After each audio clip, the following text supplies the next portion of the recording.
Hey, what's up, everybody? Mogan Monster here, and welcome to Why the Fascination, or WTF as I like to call it. It's great to see everybody here on Tuesday night. Wow, hopefully, if some of my friends pop on, we're going to have a good show tonight. It's great to see everybody in chat. Let's see who we got here. What's up, Joe? Squatching Cowboy. I'm going to scroll up real quick and work my way down. All right, as far as I can scroll. Linda Bennett, what's happening? Judy Wheeler, good to see you. Hey, Murray, what's going on, man? Robin Ward. Mr. Lee 3PO, what's happening, buddy? How's things over the other side of the pond? Mike's Adventures.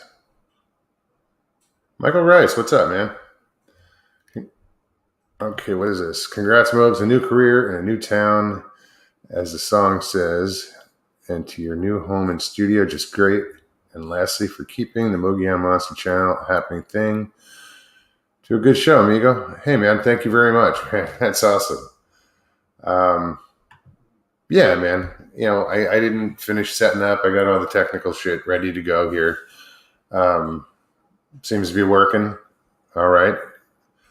But I'll get my backdrop. I'll get my flag back up. And, by Thursday, things will look back to normal. It'll look cool. I'll get my lights back up. Yeah, it's just been, it's been crazy. We've had this expedition we did, you guys know,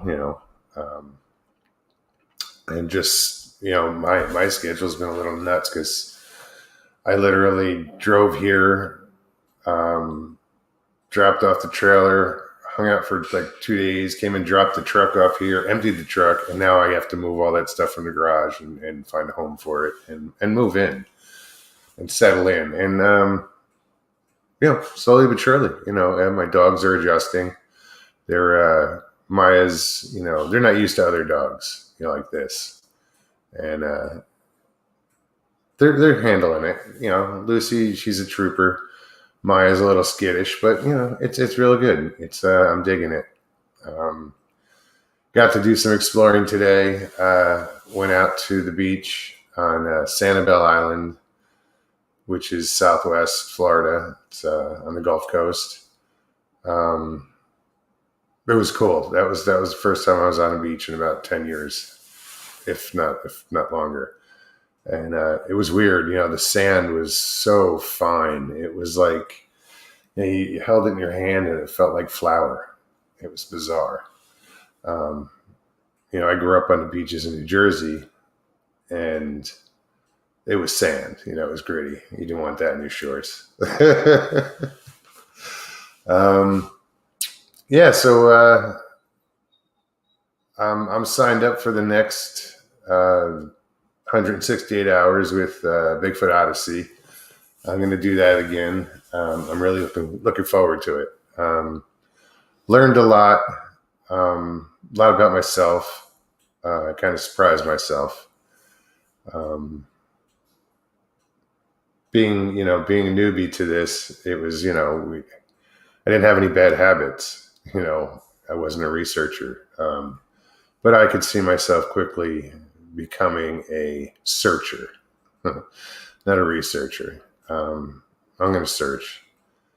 And, my kind of thing is, I don't know. I'm trying to, I keep it real. So I found myself wanting to debunk shit. So, and that might upset people. Because, it's a romantic thing to think that something's one thing or what you want it to be. And, and I'm just, trying to eliminate, everything it's not, and that's how I think I'm going to approach the whole research thing, or search thing. Yeah, it's addictive. And I've, from this trip, I've walked away with some equipment so that I can apply. Bradley Hatcher gave me his infrared binoculars. So yeah, these are pretty cool. They work well, different settings. They record. So I'm pretty stoked. Bradley, thank you so much, buddy. That was so generous of you. And they will be put to good use, man. I'm learning. You can use these things during the day, actually, with that other lens, and I'm looking forward to learning how to use this, man. Thank you. I do know how to use it, but I really want to learn how to use it. Instead of just going through the motions and recording on one setting, I want to see what this thing can do. So thank you.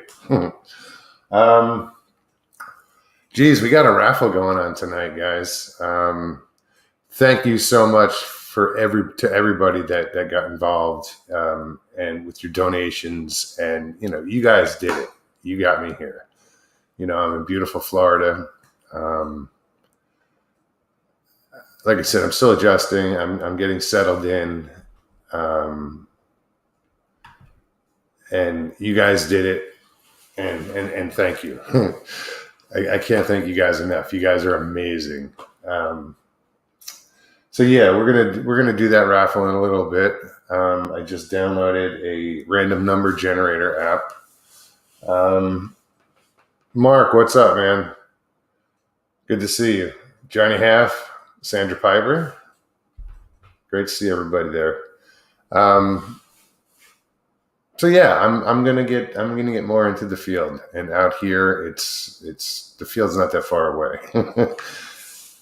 There's so many places out here to investigate. Today, we went to when we went to Sanibel Island. We also went to these. I think it was on Sanibel Island, or it was on Pine Island. We went to these Calusa mounds, burial mounds. Some of them are. There was one burial mound there. It was on this site, and the other mounds are called midden, midden, M-I-D-D-E-N, or M-I-D-E-N, or M-I-D-I-N. I don't know how the fuck to spell it, but midden. It sounds funny when I say it. They're midden mounds, and what they are is they're discarded. They're garbage mounds, but basically it's all shellfish, clams and whatever, and they would just discard their waste into these mounds, and they're huge. But there was one burial mound that was on this property, and it was pretty cool. Lynn and Parsons and I were trying to figure out we asked around the people that worked there, and if there were any odd occurrences on the property, and any orbs seen like that, and nothing seemed to go on there. He had mentioned something else that happened off property. A woman thought she saw something in her house. But it's just neat to be that close to something like that. I'm digging it. And the fishing down here is just going to be phenomenal. I know you guys don't want to hear it anymore. I talk about fishing all the time. Excuse me, see if I can adjust this light.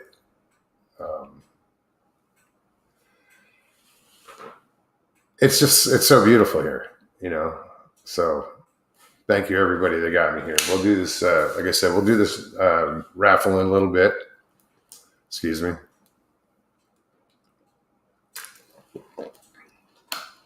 So yeah, getting to the beach today was pretty cool. That was a plus.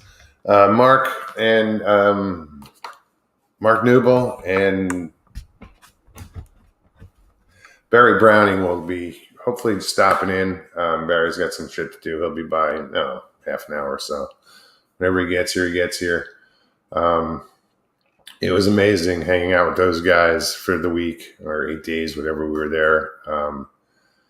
It was fun. Again, like I said, I learned a lot about myself and what I'm willing to do and situations I'm willing to put myself in. And it's it's weird to have that protective I don't know how to, I feel like a protector. I couldn't leave anybody. If anybody lagged behind, boom, I was back there. Like, come on, let's go, dude. And I walked with them out. Didn't matter who it was.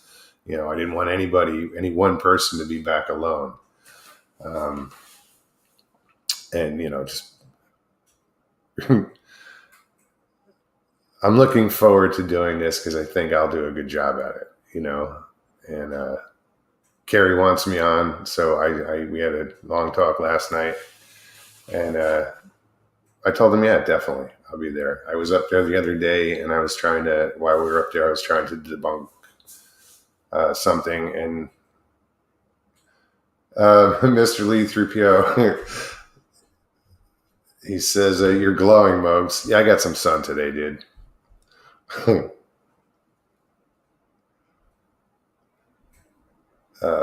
what I was saying. Thanks, dude. Appreciate it. Excuse me. Yeah, I bought my first souvenir today, and I misplaced it. I was going to show you guys. It was, like one of those round window stickers. It's a WTF.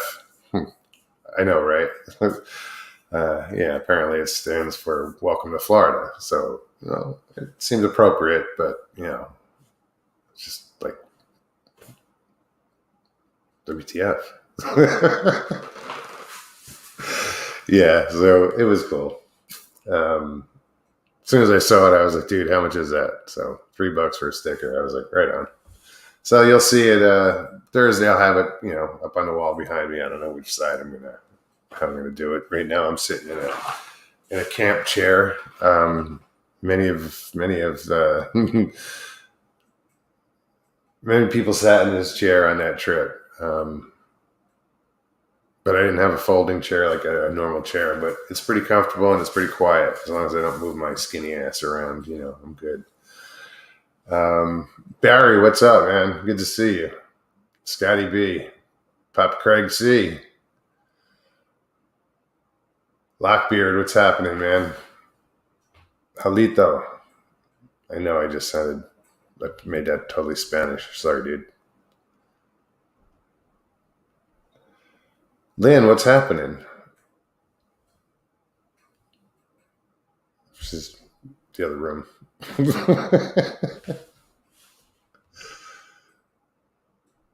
Who else? Richard Elmore, how's it going, man?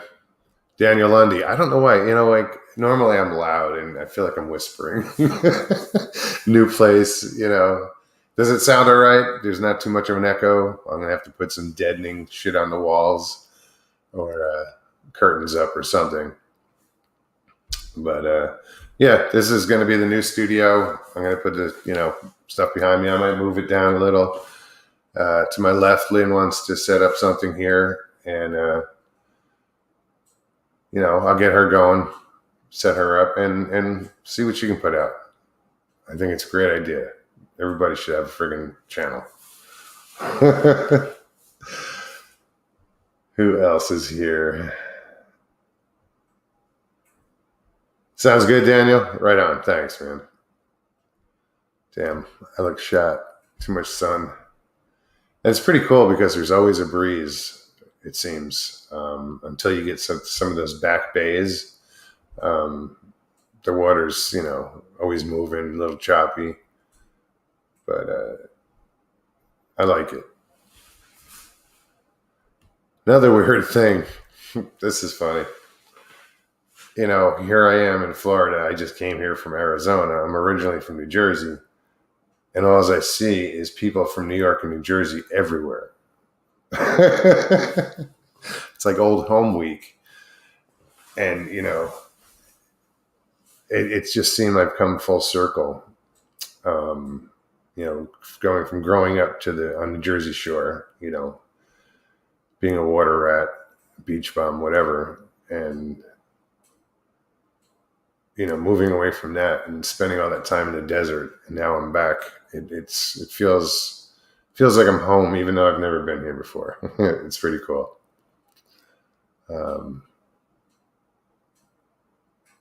It's a lot of potential here, and I'm gonna do some things. I wanna do some other shows probably recorded. If I can go live, I will.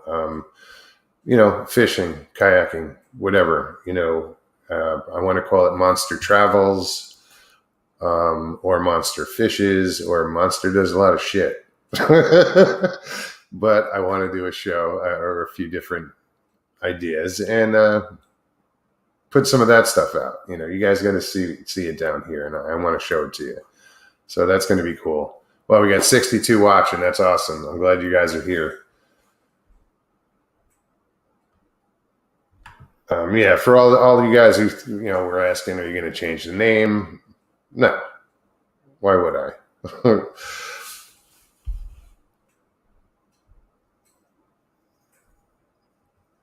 It's just Mogan Monster at the beach.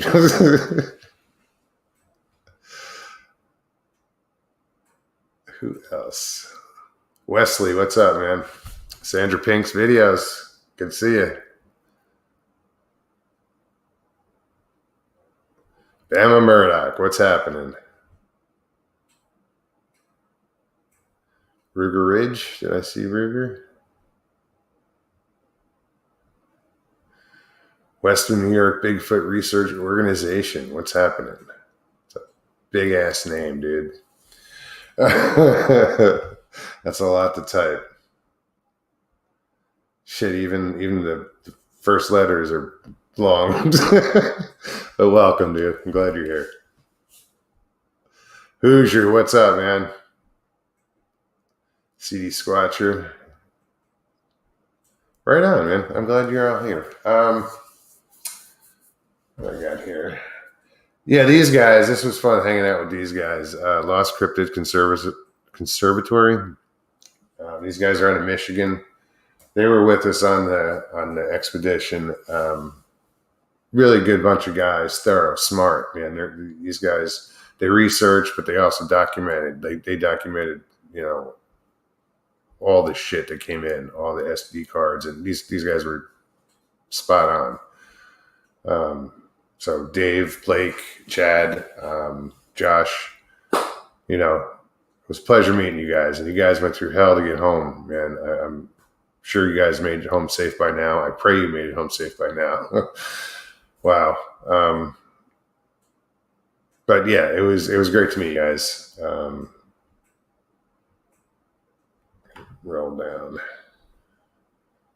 Mid-South Sasquatch, what's happening?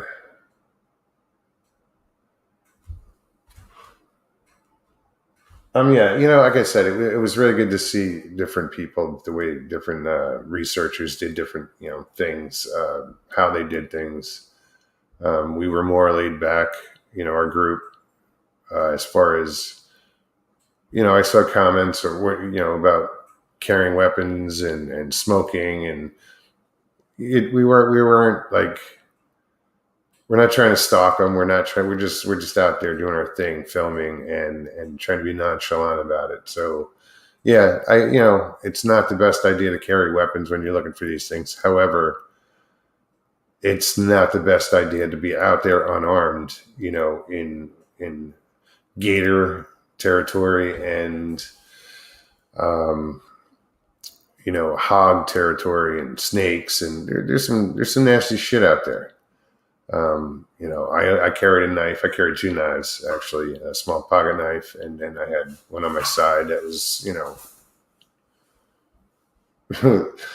it would be effective if I needed it. Trust me. Moog's big shout out for Ruger Ridge. How's he doing? Wait a minute. That's right. He wasn't feeling too well. Emergency gallbladder surgery? Emergency. He had something. All right. I remember. See, I pay attention sometimes.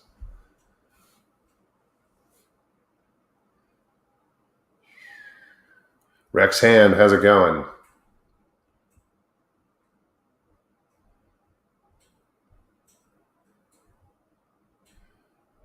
Mid-South Sasquatch cryptid. I moved to the Ozark Mountains living in Bigfoot territory.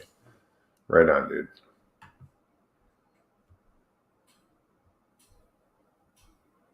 Yeah, it's weird for the first, having this expedition be the first outing that I've really done. Um, this place, Florida, is was a good trial by fire. you know, I've been I've been in many different parts of the country and different forests, and I hunted when I was a kid. I'm an avid fisherman and spent just shit ton of time in the woods. So this was a lot different. This was really different. Um, excuse me.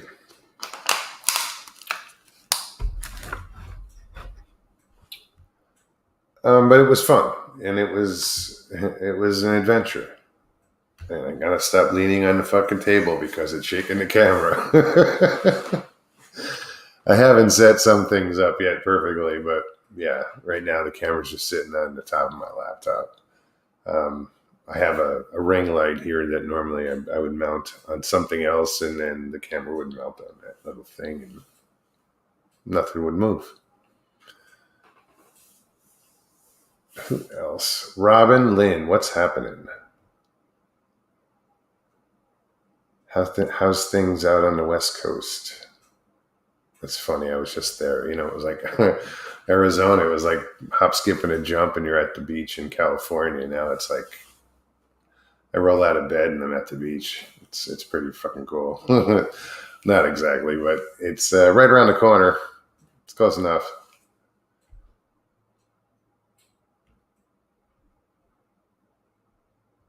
Yeah, I had to put my dogs in my room. Um,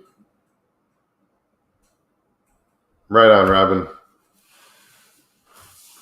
Because one of Lynn's dogs has taken a liking to Maya, my German Shepherd.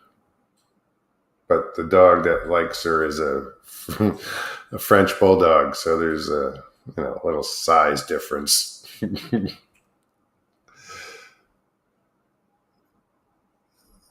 Overbuilt says Mogs.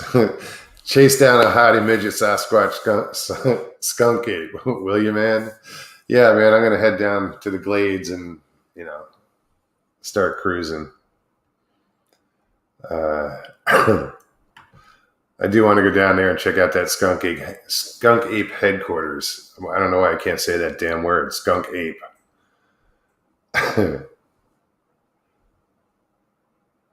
Yeah, Murray, dogs will be dogs. It's funny though. Poor thing needs like a step ladder. Because Maya's in heat, by the way. Yeah, 6-year-old German Shepherd in heat. Joy.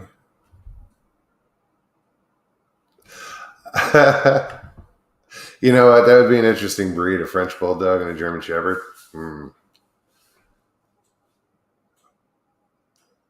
Just his big head.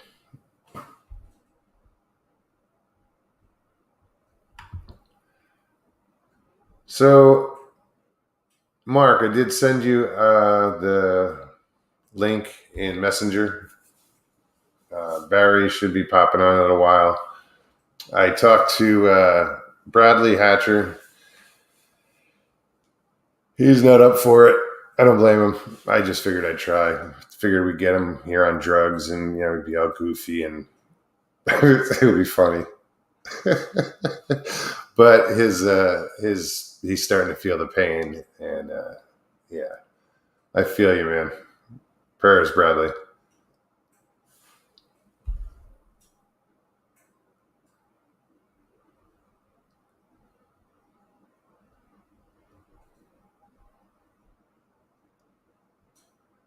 Swamp cabbage, huh?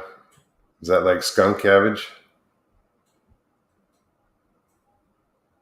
The big old smelly stuff? Yeah.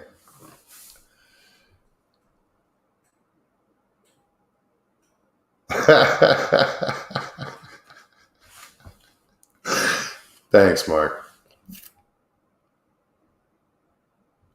Bikini research? Yeah. Got to make sure you have dark sunglasses for that.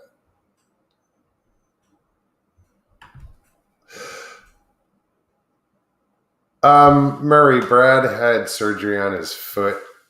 Um, I guess they had to re-break it or whatever they did. He had it done today, 7 a.m. He's fine. He's home. But it's the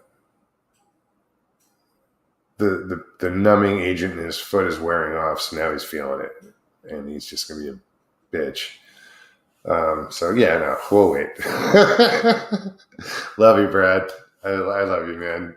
We had a great time, and I'm looking forward to getting you on. You know, I told you, you're welcome anytime. So when you're all healed up, you know, doors open.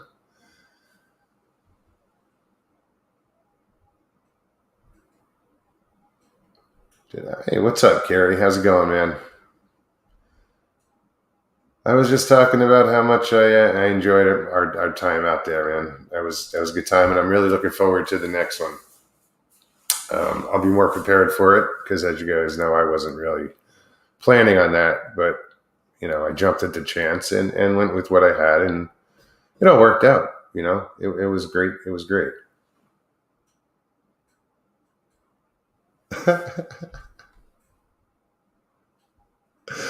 Oh shit. Oh wait. Wit, what's happening? Where did that go? Big for the house. Hi man. Moses is looking for hottie skunk apes. Singlet and heat. See, I tell them my dog's in heat, and it's what this is what I get. You know, it's like playing telephone, whatever you call it, where you start off with one thing, and by the time it gets to the end, it's all misconstrued.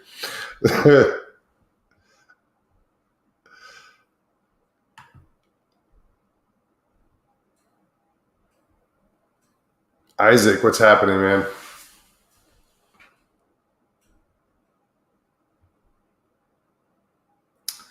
Yeah, Murray, boots on the ground. You know, and that's, you know, if I can get some answers, you know, questions answered for myself.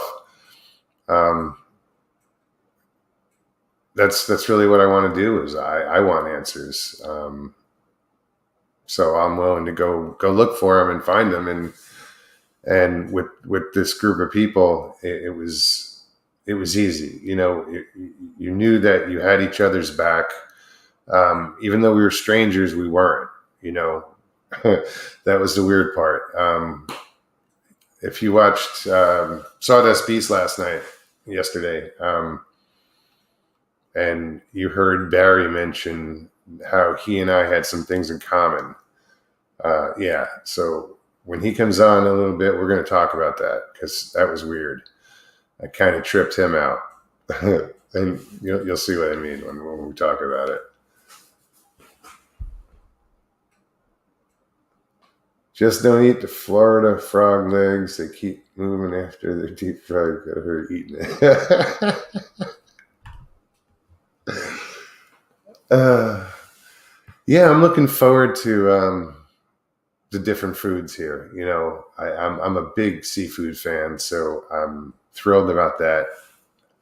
Um, I got a Cuban sandwich the other day on our way up to the property, the research area.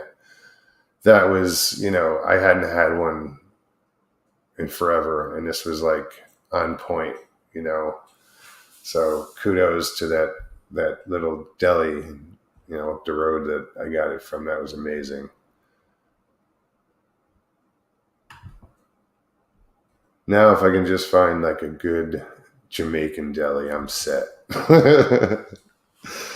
I love beef patties and cocoa bread. So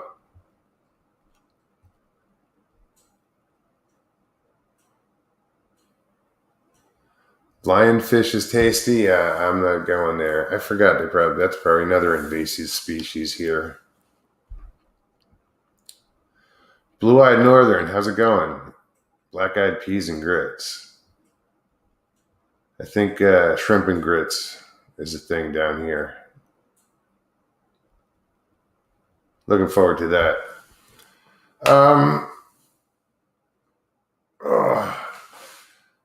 So, Carrie, you got your work cut out for you, huh, bud?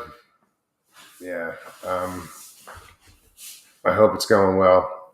I'm looking forward to seeing what you come out with. Thanks again for having me on. Great experience. Sandy Clemens, how are you, hon? Great to see you. Yeah, so tonight we're going to do that, the raffle. There's not a lot, some things didn't get, bid on, which is fine. But I want everybody to, come away with something that wanted something, and I think it's going to work out.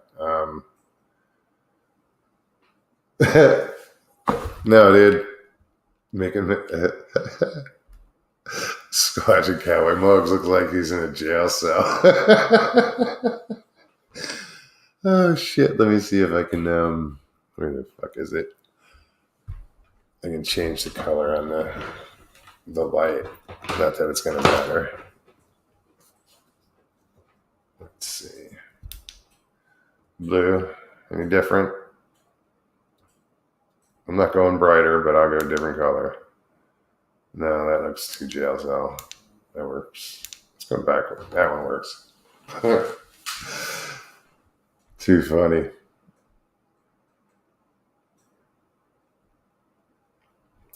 Yeah, there's a lot of different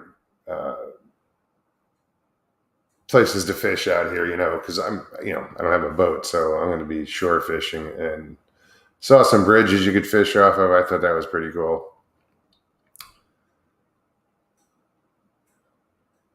The blue looks clear. So is this one good, or should I put something else?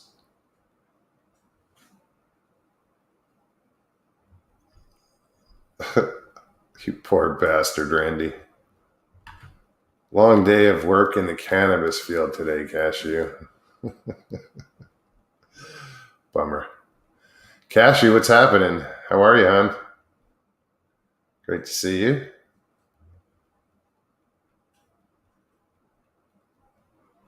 I'm assuming you're there. Somebody mentioned you.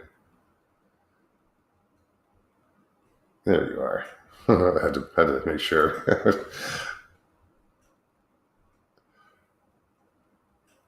Who else?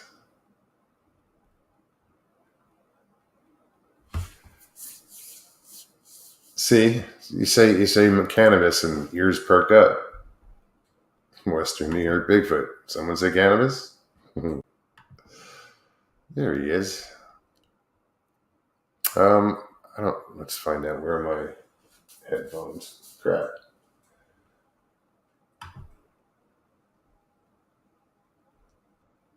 Mr. Newbill, what's up, man? Hey, what's going on, Mogs? Are you getting any feedback on that? I was at first. Yes, I'm getting feedback. Right now? Yeah. All right. How about now? Any feedback now? Yes. Shit. All right. I know I put my headphones somewhere, but it's dark in here. Hang on a second.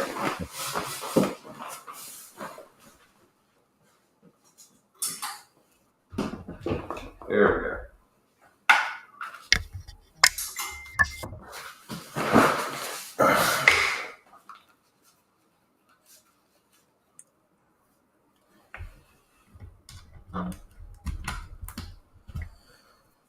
How about now? Sounds better. I got Jeff Townsend messaging me. Oh yeah? How's he doing?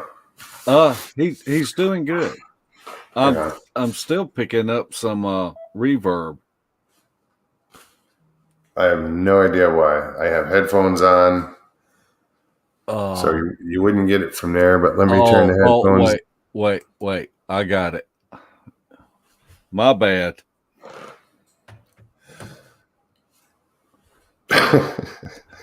Oops. Yeah, I tell you, I miss everyone that we got to spend time with. Yeah, there's a hole.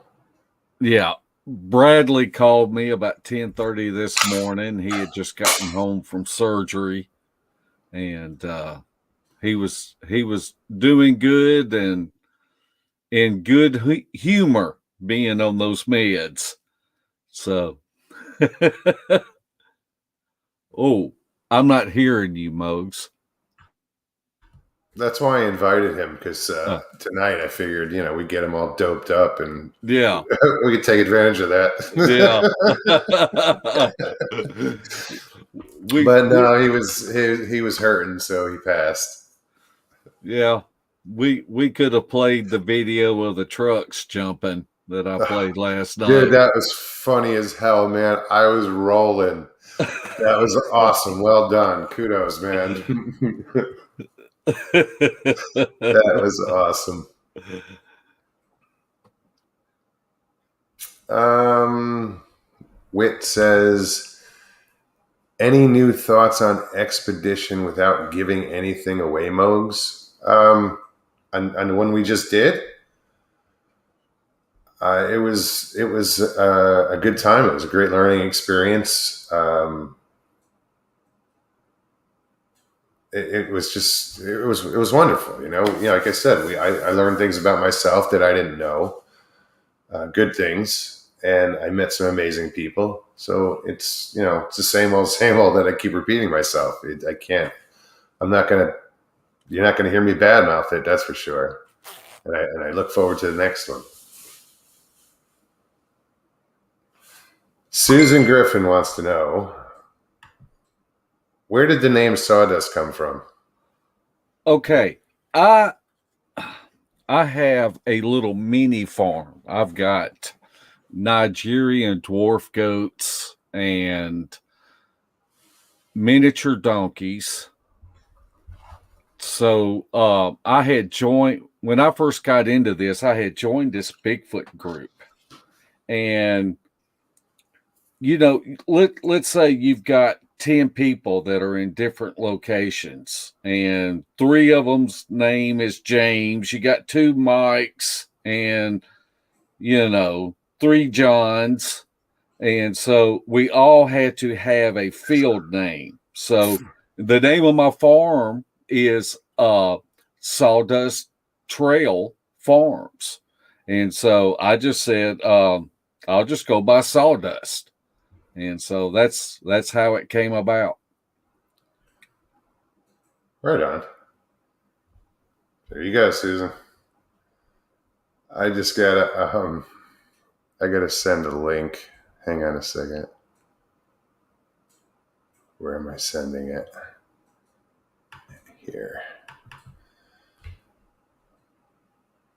So Nigerian goats. Is that what she said? Nigerian dwarf goats. Goats.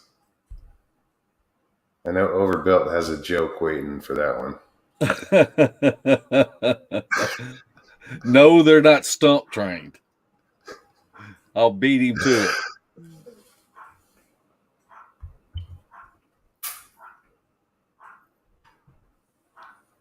I just had to send that link real quick. I didn't mean to exclude you, dude, but I just was trying to get last minute stuff, and Carrie just said, "What? You only invite to click." So I just sent Carrie a link.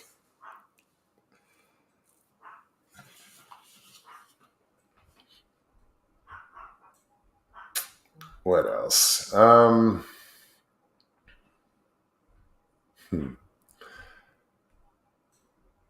So yeah, that whole area that we've been researching or searching. I keep saying researching, like I've done it before. Um, I'm looking forward to going back there. There's so much potential there that it's and just getting to learn it while we're there now. The different areas. It makes going back a little easier. Hilton, what's up, man? Welcome. It was a challenging place for me because where I normally hike into and look around for signs, we find structures or breaks or bows, and there wasn't any of that there Come that on, I Carrie, ran just use across. the link. It was last minute, dude. I've been busy. I was running around all day, and I just got everybody. I text everybody like last minute, right, Mark? Yeah. I invited you on last minute, Barry. I tried to get Brad, just so we could get on and talk about this because it was a good time. I sent Carrie a link. He's all butthurt. Come on, Con. Come on, Carrie. I'm kidding about being butthurt. Don't get up, butthurt. Uh, No, I'd love to have you on, Carrie. I want to talk more about this. I'm looking forward to the next one. I enjoyed our conversation last night, so it's up to you. Anyway, yeah. Barry said he'd be stopping by probably soon. He had some things to do. It wasn't. Sorry, this whole thing, Carrie. I didn't. You called you guys a clique, and I'm like, wait a minute, what? Well, it was our research group, and it wasn't. I'm not trying to exclude anybody. I didn't mean to exclude anybody, but like I said, it was last minute. So anyway, I just got to scroll down here real quick.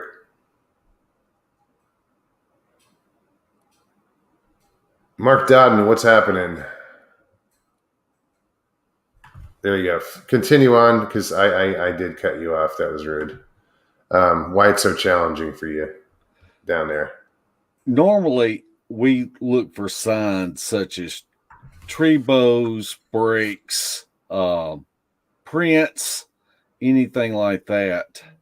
And the only thing that we had to go by was the corridors that they were using and prints.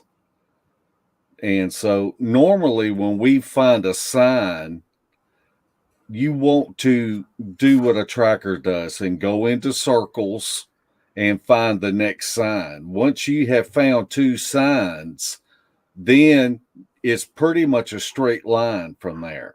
And so, other than the corridors, that's why it was hard to try to establish any type of travel route with them. Yeah, we didn't. Prints were found, but they were few and far between. Yeah. But those corridors were pretty cool. They were everywhere, and I'm sure they're also used by deer and hogs and any other game that goes through. But it was some of those at the one site where they were coming in and out of sites, campsites. We had stopped there. That was pretty cool. Driving through there and knowing that we had talked about that earlier. So as we were cruising through there, I'm like looking all over the place, like looking for those little corridors, those little paths. It was pretty cool. Crow Creek, what's happening, Tony? Good to see you, man.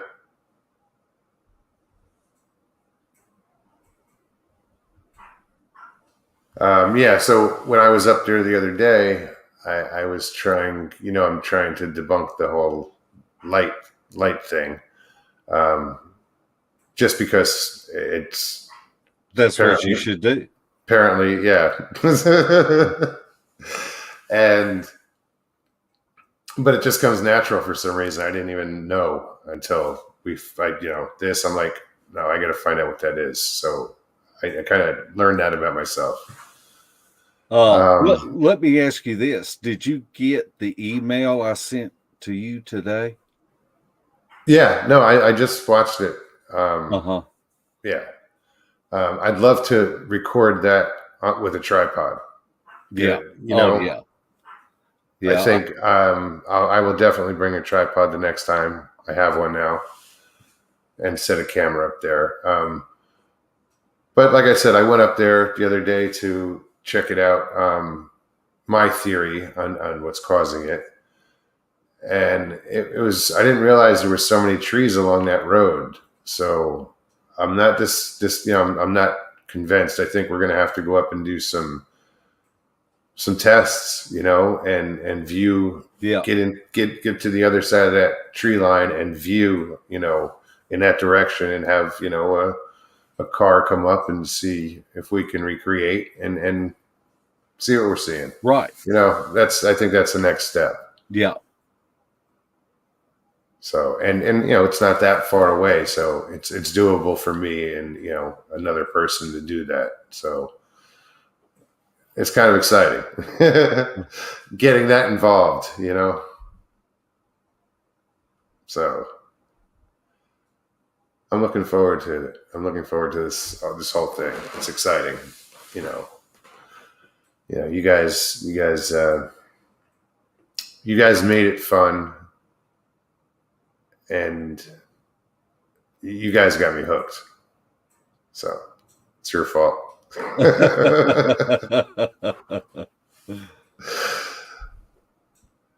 Who else is here? Brandy Erison, how are you? Dave Stewart.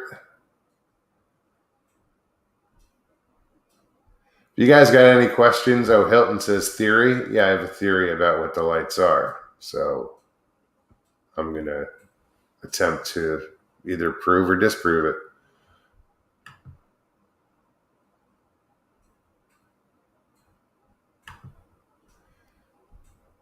Yeah, if you guys have any questions, please put them in caps, just so we can, I can see them first. Lockbeard, debunk the lights. Yeah, we should try to debunk anything. Absolutely. Whether if it's a tree bow or lights in the woods. I didn't expect that to become a subject. We're out there squatching and that caught our attention, and that was exciting.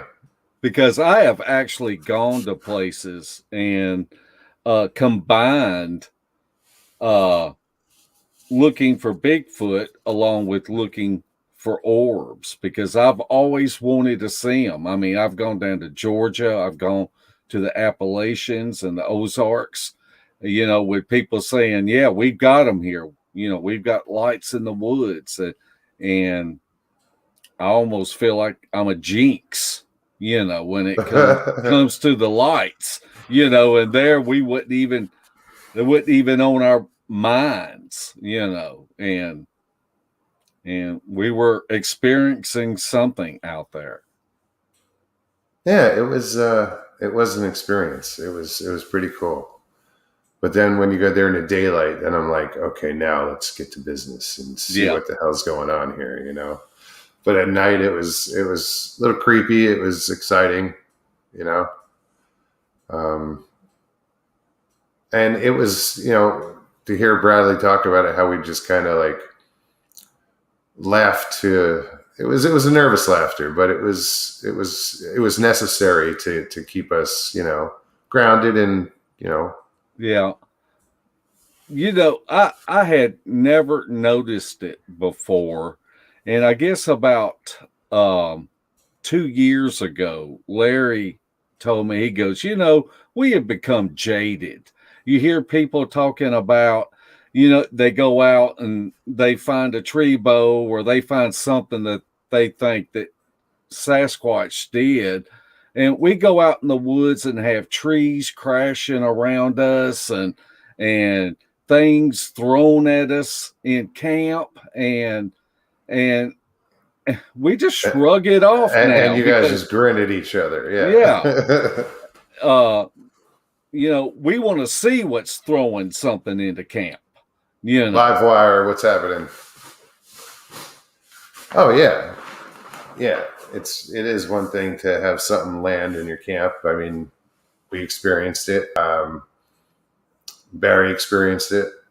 It Yeah. was, it's like, where the hell is this coming from? Big Rob, what's happening? Hey, Rob. Uh, Meredith, hello.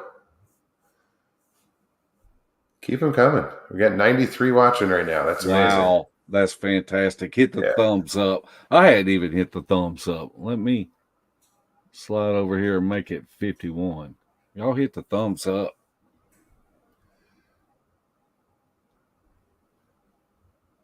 Ryan's in the house. What's up? A whisper to a stream cryptids. Oh, man. Yeah, so Ryan, man, I'm sorry we didn't get together when I was out there. You were supposed to come up with Mark Robbins that weekend, but Mark came up. So now you have to head to Florida, dude. If you want to hang out. And that's a long ass drive. Ryan's in southern Arizona. Mr. Noble, how's it going? Oh yeah, so I got that raffle I got to do tonight.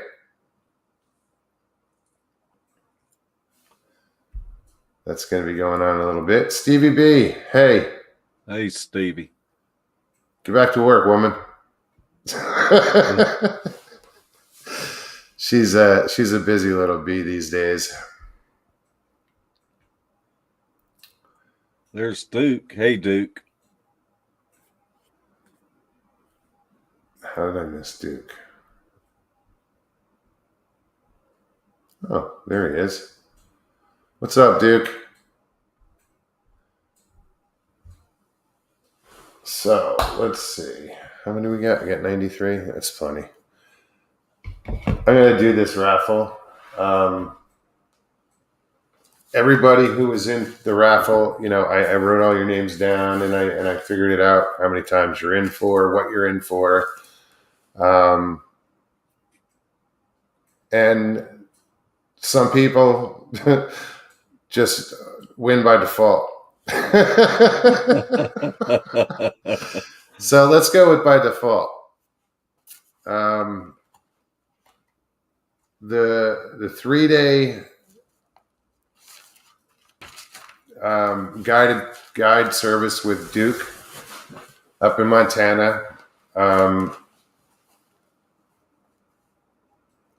That'd be Craig Crandall. All you gotta do is get your ass up there, and Duke will take care of you up there, man. He'll show you around. Congratulations, Craig. I tell you, Duke has invited me up there, and that's I want to go. I want to go there. I've got all these bucket list places. I was supposed to go last time, dude. I was supposed to go to Coloma. Yeah. And, I couldn't make that one. This one I made. I said I was going and I wanted to go, and it worked out.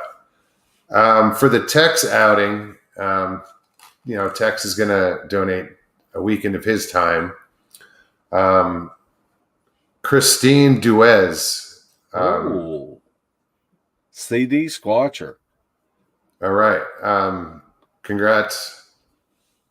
You get that. Again, get yourself to Texas or wherever Texas is. I know he's on that border over there, and he'll take you out to Brown Springs, which is supposed to be a good hot spot, and enjoy it. Congratulations on that. I might have to put on a light.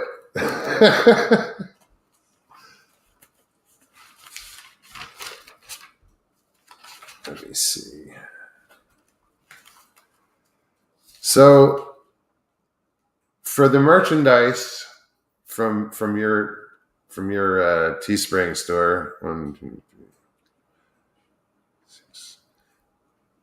I have 6 people in, and there are 2 tries, right? So Right. How do I do that? Forgot about there's 2.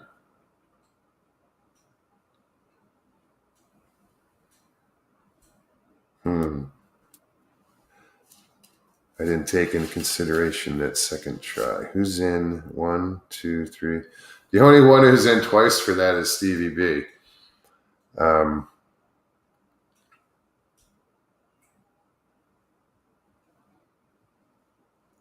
What did I just do with my phone?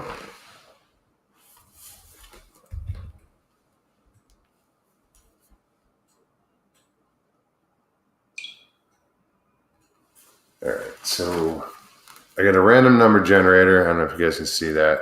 Probably not. It's too much glare.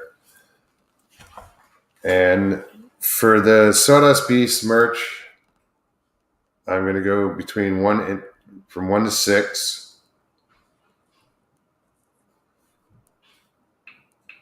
Oops.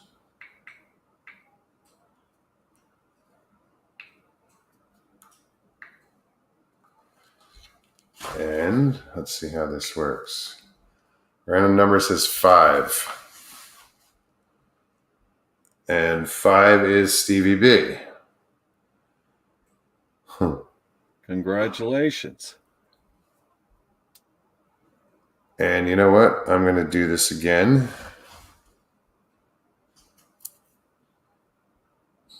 Let's change this. 1 through 4.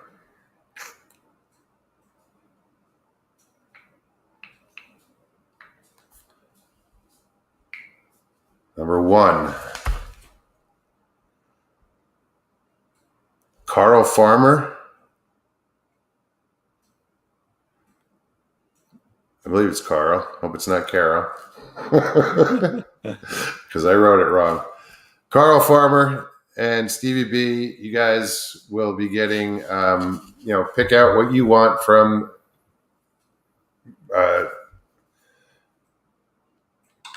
Sawdust Beast's Teespring, and let me know. Give me a size, give you everything you need, as well as your address, and I'll get that out to you guys. Okay, so we've covered these 3.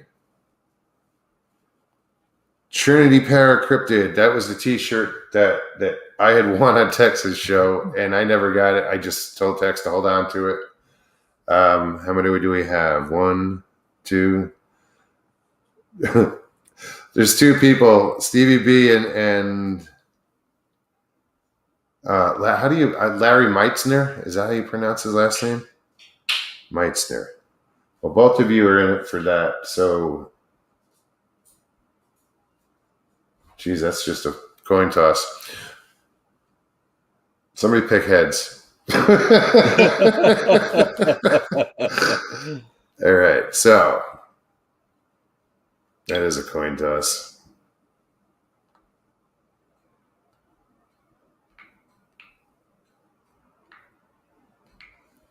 One, Larry Meitz. I don't know how to pronounce his name. It's like Meitzner. It's funny because it sounds like I have cousins named Meitzner. It was close. Congratulations. You're going to get that. It's a 2XL Trinity Paracryptid t-shirt. I'm going to need, Larry, if you hear this, get in touch. Drop me your email so I can get in touch with you, or just email me and we'll get in touch and get your address. What else do we have here? The Fleer, the Pro One from Carrie, and I want to show you guys this. It's pretty cool. This attaches to either a iPhone or an iPad. It's tiny, but it's pretty cool. Plugs in right there. And there's a few people in on this. So there's a few people in there on multiple times on this. So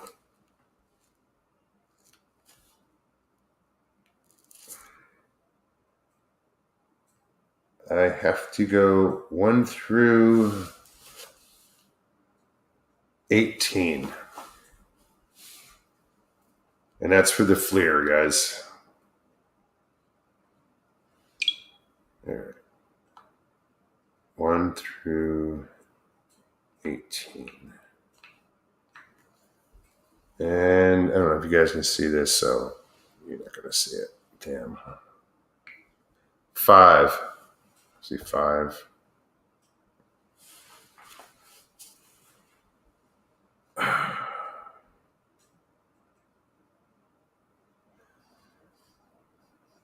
John Little, JC Little, Ohio.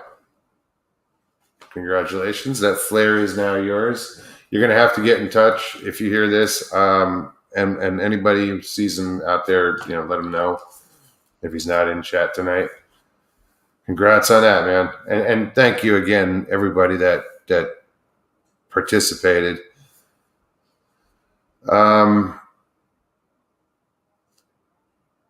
Tex had another default one.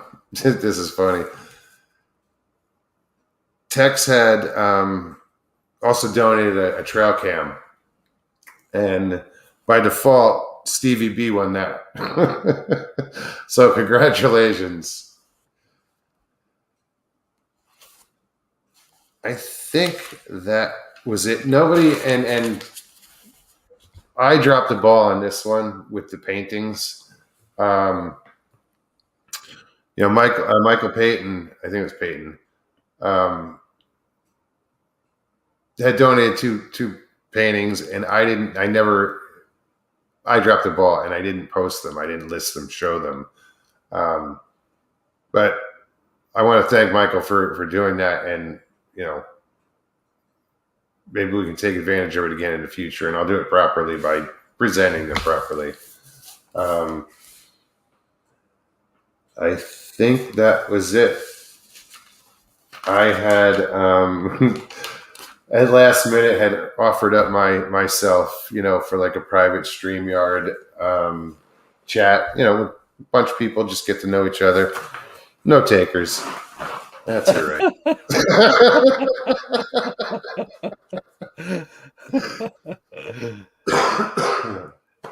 No, but yeah, you guys were awesome. Mission accomplished. Well done, guys. You got me here. Yeah, congratulations to all the winners, and get in touch with me, and we'll get you all hooked up. And there will be. Oh no, you know what I forgot? I did forget something. This is another default thing. So, Andrew Finnerty, Patrick Noble, Michael Stockton, and Stevie Perez, you're all getting coffee mugs. So, congrats on that. I had 5 chances, only 4 people, so there's an extra coffee mug out there, hopefully. Brandy's like, no fair, we want a song. Dead Spider, man, what's happening? Good to see you. I haven't seen you in so long.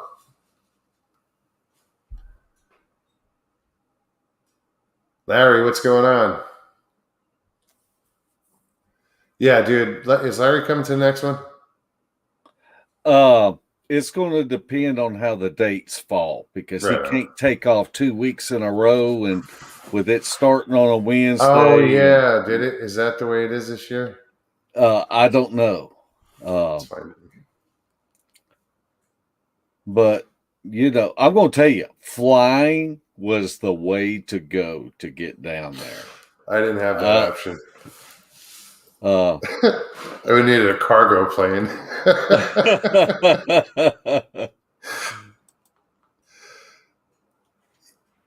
Yeah, I didn't see that option when I was renting the truck. So what are we doing? Where the hell's my calendar? There it is.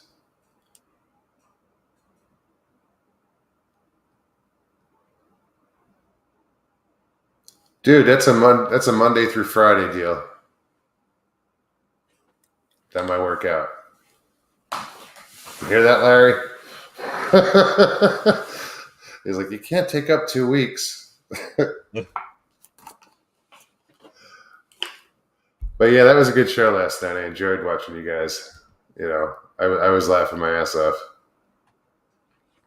Yeah, I tell you, just a lot of these people that we met and that we've talked to, including yourself, it was just like we've always been friends, always known each other. After the first night, dude. I mean, that first night, we were just, that was it. Yeah, We just meshed, and it was, it's like we were family after that. yeah. A dysfunctional family. No. And just meeting people like Jeff Townsend, and that great guy. That was such a pleasure. Oh, these camp chairs are not comfortable.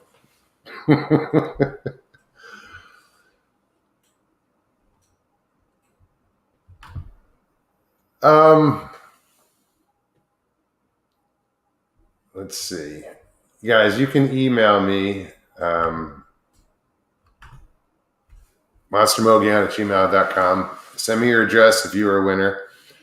And like I said, we'll get you all hooked up. Again, with Trinity, with Sawdust Beast, with their Teespring store.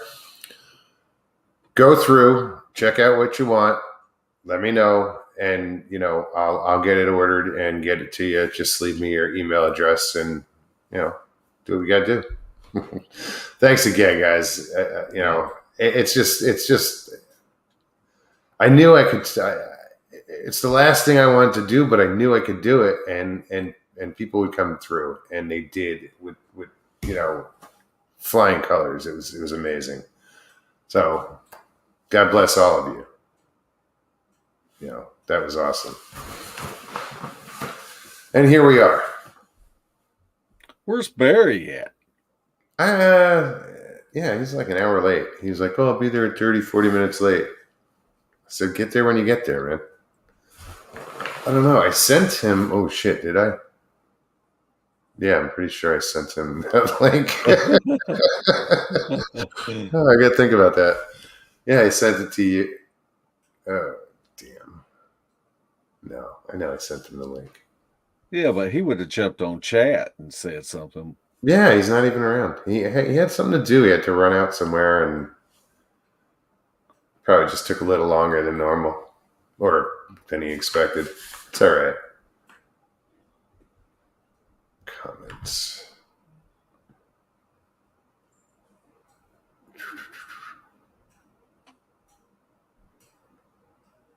Long Island Bigfoot, what's happening, Mike? I haven't talked to you in a while, man. It's just been so crazy. I actually took a week off. And it wasn't when I was on. It wasn't when you would think I would. Just the traveling, I couldn't. It screwed everything up.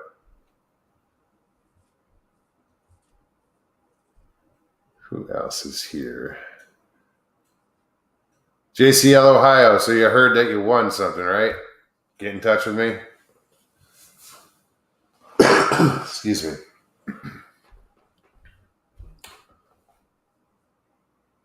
Yeah, JCL, you won the Fleer, so that was really cool. Congratulations.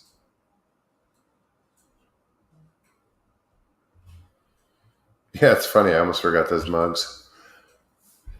And you know what? I still have to get the bandanas into the printing shop, or I'm going to start using crayons and making them myself. But I want to get some bandanas out there to everybody that helped out.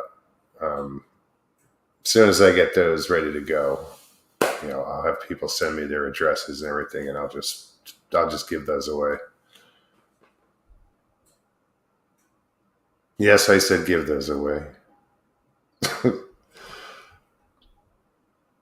Witt says, I admire Mark and others for the professional courtesy they extend to everyone in the Bigfoot field. I do as well. And, to have the opportunity to work with someone who has the experience and the knowledge that Mark, offered us, and it was just, it made it that much better, because we looked up to you, and you know, what do we do? What are we doing here? What's our goal? And you would give us a little rundown, and we'd try to accomplish that task. And it was thank you for your efforts. Well, I think it's important to mentor people. We had somebody at the beginning of the expedition, and he was a little bit too excited, and it kind of upsetted a few people. But I don't know if you noticed, but I did not come down hard on this individual, because I think it's very important that you can take that person to the side and talk to that person and tell them what your objective is without, if you call somebody out in a group full of people, especially a group full of strangers, you're liable to break their spirit. Yeah, and you don't want to do that. You don't want to do that. And, speaking of Barry, I'm so proud of Barry. Barry has matured so much as an enthusiast, and the work that he does. And I remember several years back, there were people that were riding him hard. And I have just seen Barry come such a long way. And I tell you, Barry will have your back out there. Yeah. No matter what happens, he's going to have your back. And I just think about those people that were hard on him, and now they don't have him. And really, they're nobodies now, to be honest with you. They don't deserve them. They don't deserve them. That's the way I see it. Susan says, Mark, have y'all done any research at the Indian homes that Dan Ricky told you about? We spoke at Brenda Harris's conference a couple of years ago, and so we had to. He is from Western Oklahoma, which I spent a lot of time in Eastern Oklahoma. So he took us and showed us some of the places, but it was just like quick stops, there wasn't time to do any type of research or anything like that when we went through there. Very good. I thought I saw some other questions.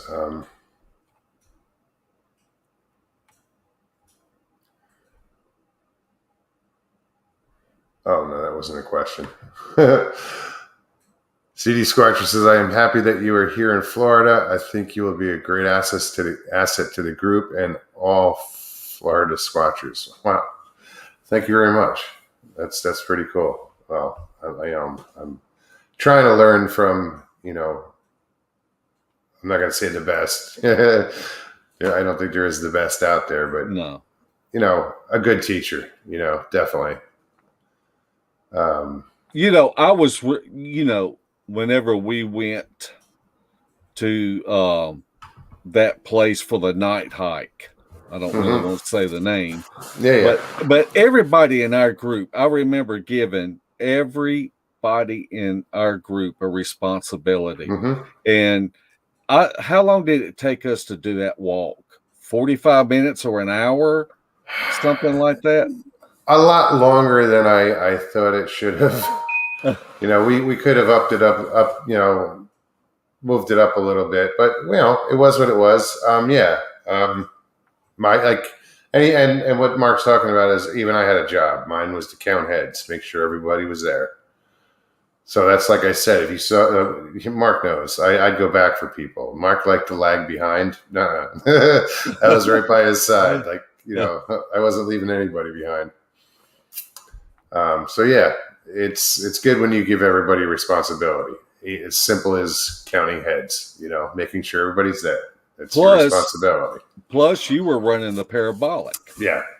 So everybody kind of had multiple tasks, that they were doing. And I think that whole experience in that area was a good one. Some people got a little freaked out, but all in all, it was a good experience. Oh, except for Speedy Gonzalez. I tell you what, that would have been a bad feeling. I can imagine what was going through his head. Oh, hell yeah, man. Getting stuck out there all alone. No. We should, if we'd known that, we should have just told him, we'll come back and pick you up. We'll go drop these folks off. We'll be back in an hour. We'll pick you up. He was ready to send tracer rounds over the roof of cars. So,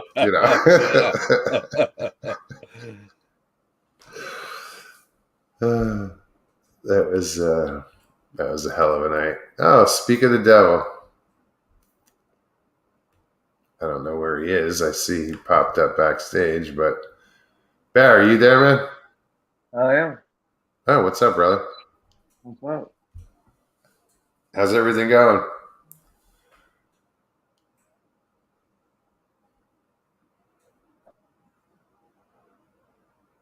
He's working on it. Stevie V.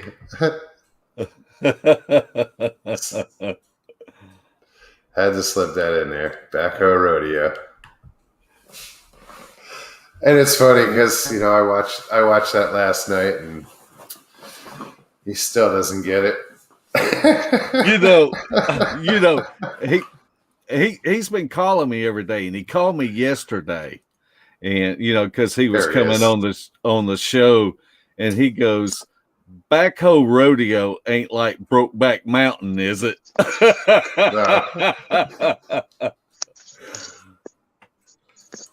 We'll just let him ponder that for the rest of his life. We're never telling him what it really means. What's going on, Barry? Didn't we tell him what it meant? Yeah, No. I don't know. How are y'all? Good, man. I enjoyed watching you on the show last night with Bradley and Mark. That was cool. Right. So I saw you hit on last night how you and I kind of connected in a weird way with the whole. I don't know. I am for you guys that are wondering. I am exactly 12 days older than Barry. What's your favorite number there, Barry? 27.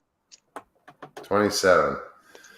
Yeah, he told me that, and then I kind of tripped him out with my 27 thing. My parents were married on June 27th. My dad went into the Navy on the 27th, got out on the 27th. I was born November 27th. My sister's December 27th. My other sister's May 27th. My grandson is March 27th. It was, he just stood there like, holy shit. No, I probably said that. Yeah. That was a shocker. And and you would ask, and you brought it up. You just hadn't, we were talking about a few little things, likes and dislikes. I asked about numbers. You just out of the blue, you asked me, "What's your favorite number?" It was like you do anything with numbers, and because I see, like, as you do, 1111 all the time. It just pops up everywhere. So we tripped on that for a while. But we had an amazing time, and it was such a pleasure, to spend that time with you, Barry. You're an amazing gentleman and funny as hell. Your wit and sense of humor is unsurpassed. But we all. It was. I was amazed at the first day how we all clicked in that way. Like I've never hung out with people with the same sense of humor where everybody could just pop off, just throwing them out there, and just everybody was, gut laughing. The hardest you've laughed in years. It was wonderful, and I look forward to. I hope you're going to be at the next one. Oh yeah, I've got to talk to Kerry. Matter of fact, here and then probably tomorrow, about that. But yeah, I'm definitely aiming for it. Awesome. I couldn't miss. I mean, I'd hate to miss it. If I could go. I mean, if you can't, you can't. But if I could go and didn't go, I would really hate it. Yeah, I was just fortunate enough that the stars lined up this time, and it all worked out, and it was meant to be. Yeah, right. Florida now, it'll probably get a lot better chance for working out next time. Oh yeah.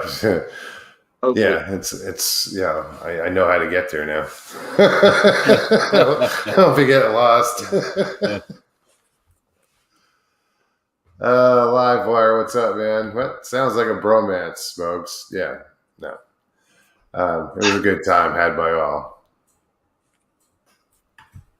I wouldn't. But yeah, it's just. I wouldn't go as far as bromance. No, it was just. It was cool. It was a good time.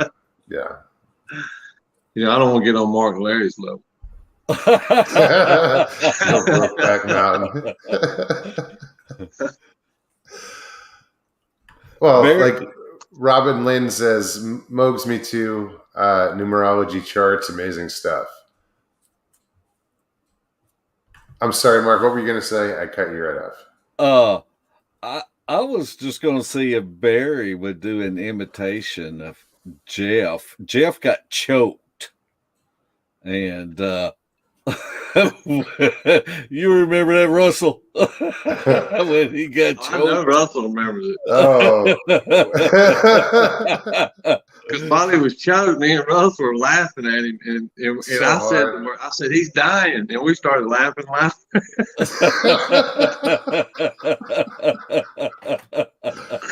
Oh, we did. We looked at each other, and we just burst out laughing more. He could have been blue in the face, and forget it. We really would have lost it. Right. But then we would have revived him, and but that would have been funny too. Oh. Yeah, you do a good impression. I'll do it.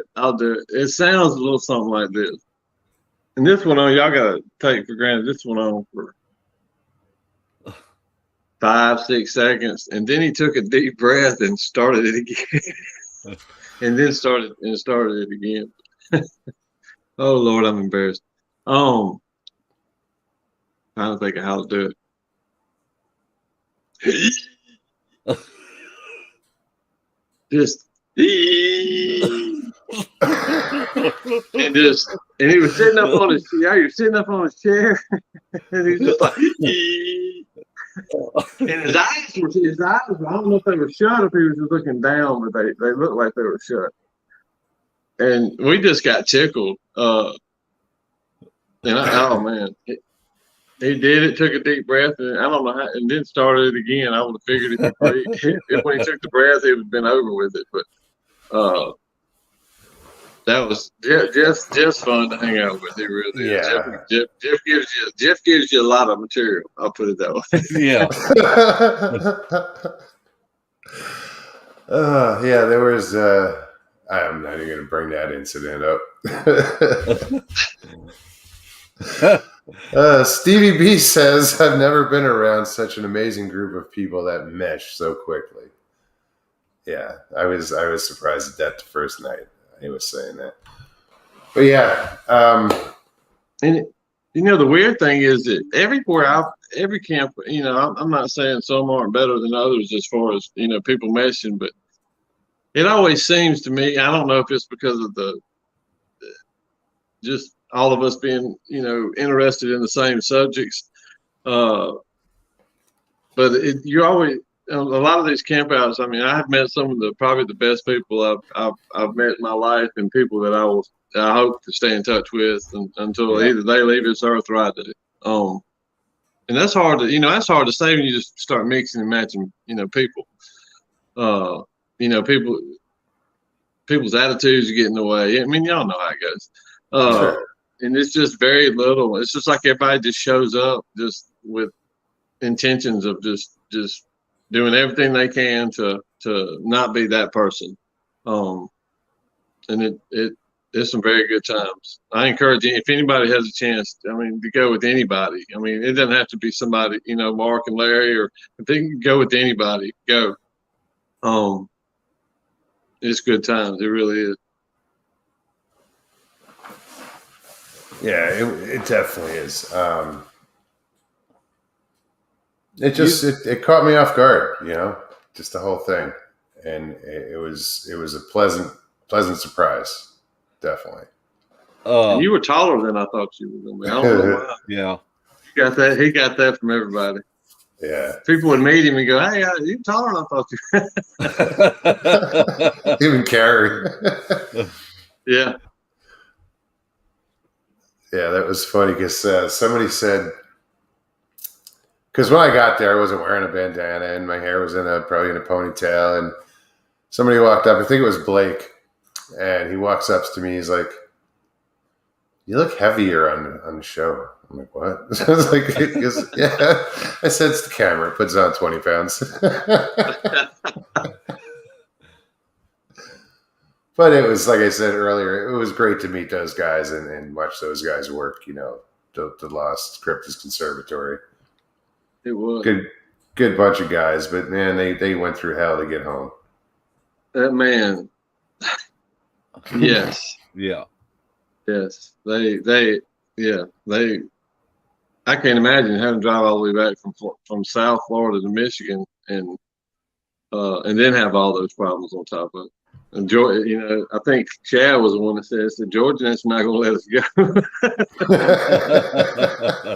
Georgia's not going to let us go. We're going to be, but they finally got free and got home. Thank goodness. Hopefully they're getting rested up. I know it took me a while to get rested up. I started back to work today. I was still feeling it. Yeah. Yeah. Yeah. I did some things around here that, just putzing around, and it just took a lot out of me, man. Just these little chores, and because my legs got messed up on this trip. My thighs were all screwed up chasing dogs, and I watched that last one. Huh? I watched the last chase. I don't know if you know that or not. I'm in flip flops running that fence line. Right, trying to do a Bigfoot hop to jump on the end of the jump leash. on the leash. Of course, we're all rooting for the dog,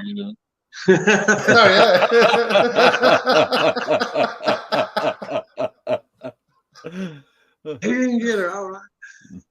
Barry's got this little thing in the woods that he does when we take people out. And we started doing it on someone's, I think it was on your chat the other night. But it is so funny. And then, Barry, why don't you do it for us? And then I'm going to let you tell the story of what happened Halloween weekend when you did it, when we took out new people. I was already planning on that. Yes.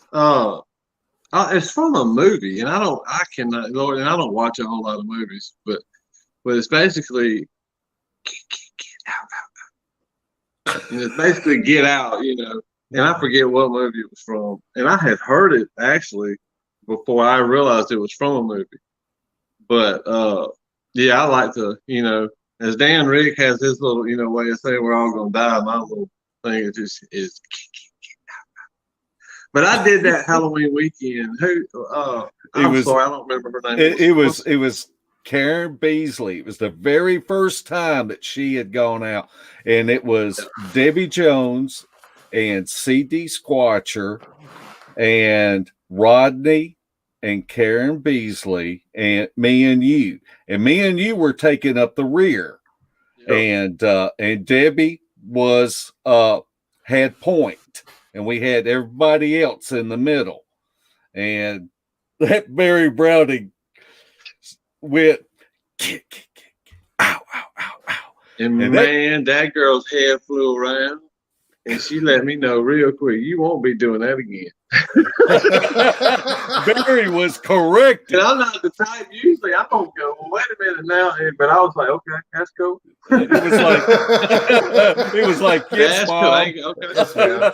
And the rest of the weekend, and they're great people, don't get me wrong, but the rest of the weekend, it's like I would look over. It's probably my subconscious making me think this. I'd look over at her, and it seems like she'd be just kind of glancing at me, and it wasn't in a nice way. But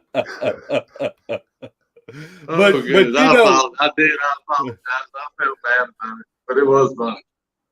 But when Barry did that last week, when we were walking down that little creepy road, that creepy path, everybody kind of laughed and got it. But boy, I tell you, it creeped Karen out, and boy, she turned around and straightened out Barry real quick. Real quick. I don't know who did that. And she went to town, and I was doing this. Hey, I mean, I was like a little soldier, man. I just fell in line. Yes, ma'am.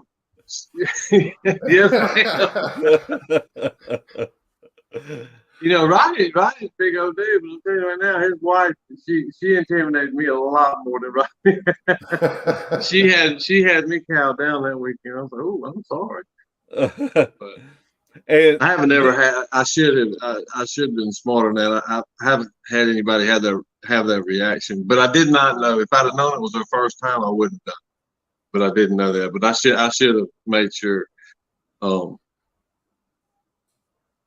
nobody was there on their first time. And if I'd have known that, like I said, I would. Because we were a pretty good distance from camp.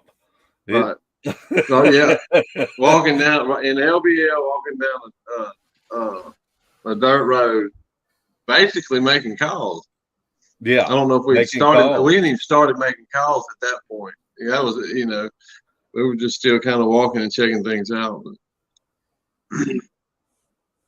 Russell, let me tell you this. Mark will remember it once I say it, but he probably has no idea what I'm fixing to say.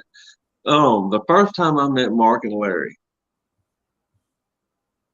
we're at an outing, and for some reason, and I'm excited. This is actually the first one I've ever been to. I'm so excited. I'm pumped. But for some reason, Larry looked like his name should be Mark, and Mark looked like his name should be Larry. So the whole weekend, I got it mixed up to the point of I know Larry. I'm not positive about Mark, but Larry thought I was doing it on purpose. And I, and saying, no, man, I'm sorry, it won't happen again. And I'd walk up 30 minutes later and look right at Larry and go, hey, Mark. But I did not make a good impression on the first time. I had to go to another camp out. One or two more campouts just to smooth that over for that first weekend. Once it was brought to my attention, I just kept doing it. Then I just couldn't. I mean, it was like every time I would, But it wasn't on purpose. That's funny. No. But they sure thought it would, Because you get there, Friday, by Sunday, they were like, man, this dude just needs to quit with that. That was at camp out where we first met Cam Buckner of Dixie Cryptid. Yep. I guess that was about 5 or 6 years ago, something like that. And going on 5 at least. We went on that creepy bridge that was shut down in Carroll County, where it looked like there was something that was moving in front of us. And I guess you remember that big 375-pound law enforcement guy that it was tripping him out. And the job I gave him, Mogs, I got that little camcorder and I got tactical lights underneath it. So if you got to flip it open, you can hit the lights and the record button at the same time. And so after we figured out what was going on, I thought, well, we'll make a video on this. And I was standing behind dude, and I reached down to grab that camcorder, and my fingers touched his hand, and that big old boy vomited right there.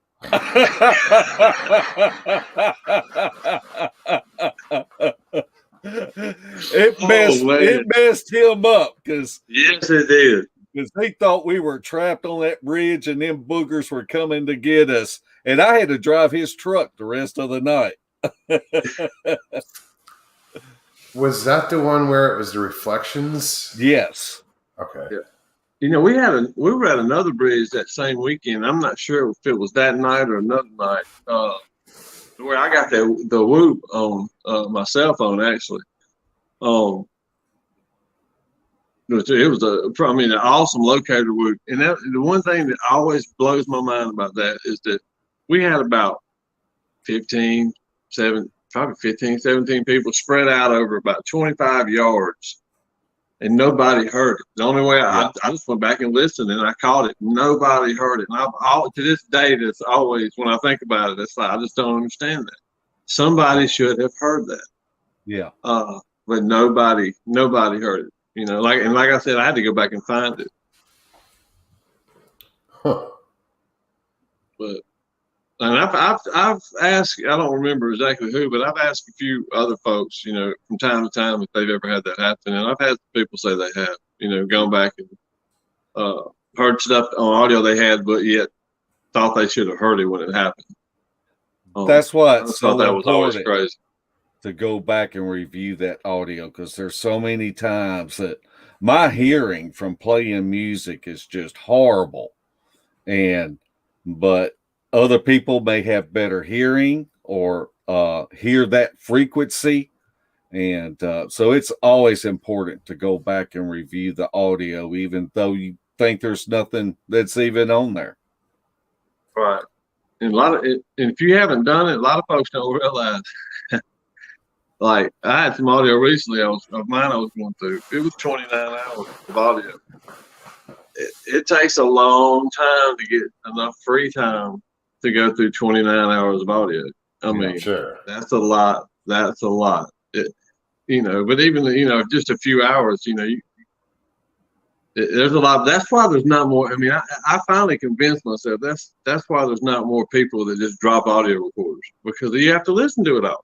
Yeah, and you have to designate that time to do it. You know, hopefully you can do other things. You know, I would try to do, you know, stuff around the house and this, that, and the other, but it's a definite chore. It's, you know, and I'm not one that does very well just sitting around, you know, just sitting there listening to audio. That's why I had to have something else to do with it. It drove me crazy. But you know, on the flip side, you know, you never know what's going to be on there. So you got to listen to it. I mean, you know, you done gone to the trouble of getting it, mate. I mean, you got to listen to it. So, yeah, that's something I have to do as far as disciplining myself is, you know, reviewing everything. You know, I haven't reviewed shit yet. You know, I turned it in. I still have it, but I haven't went back and really paid attention to what we did. But that's something else I want to do is start reviewing my own stuff and seeing what I got, you know, because I believe, you know, some of the things that I shot shooting from camp, you know, we should have got something out there. So, oh yeah. Yeah, coming back from the airport, my friend Shelly Reed picked me up from the airport, and she told me she wasn't feeling well. And the next day she called me and said she tested positive. And so I've been basically kind of quarantined. And so, but I've gone through about 12 hours of that audio from last week so far, and I have picked up some unusual stuff and so far from it. So right now I've kind of got the time to do it. Well, I just want to say hi to some people here in chat. Iron Dogger, great to see you. Who else did I just see? Off World Adam. Welcome, dude. Now there's some more out there.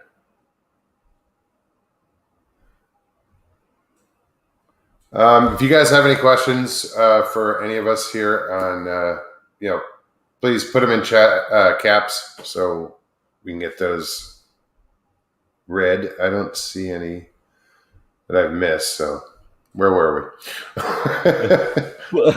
Put them in caps, and we'll put Barry in chaps. Oh no. See it, look. Y'all still there? Hello? Hello, y'all still there?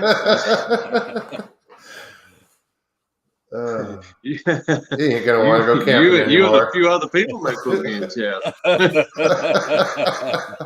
gonna be about like that COVID shot. Y'all got to hold me down for that.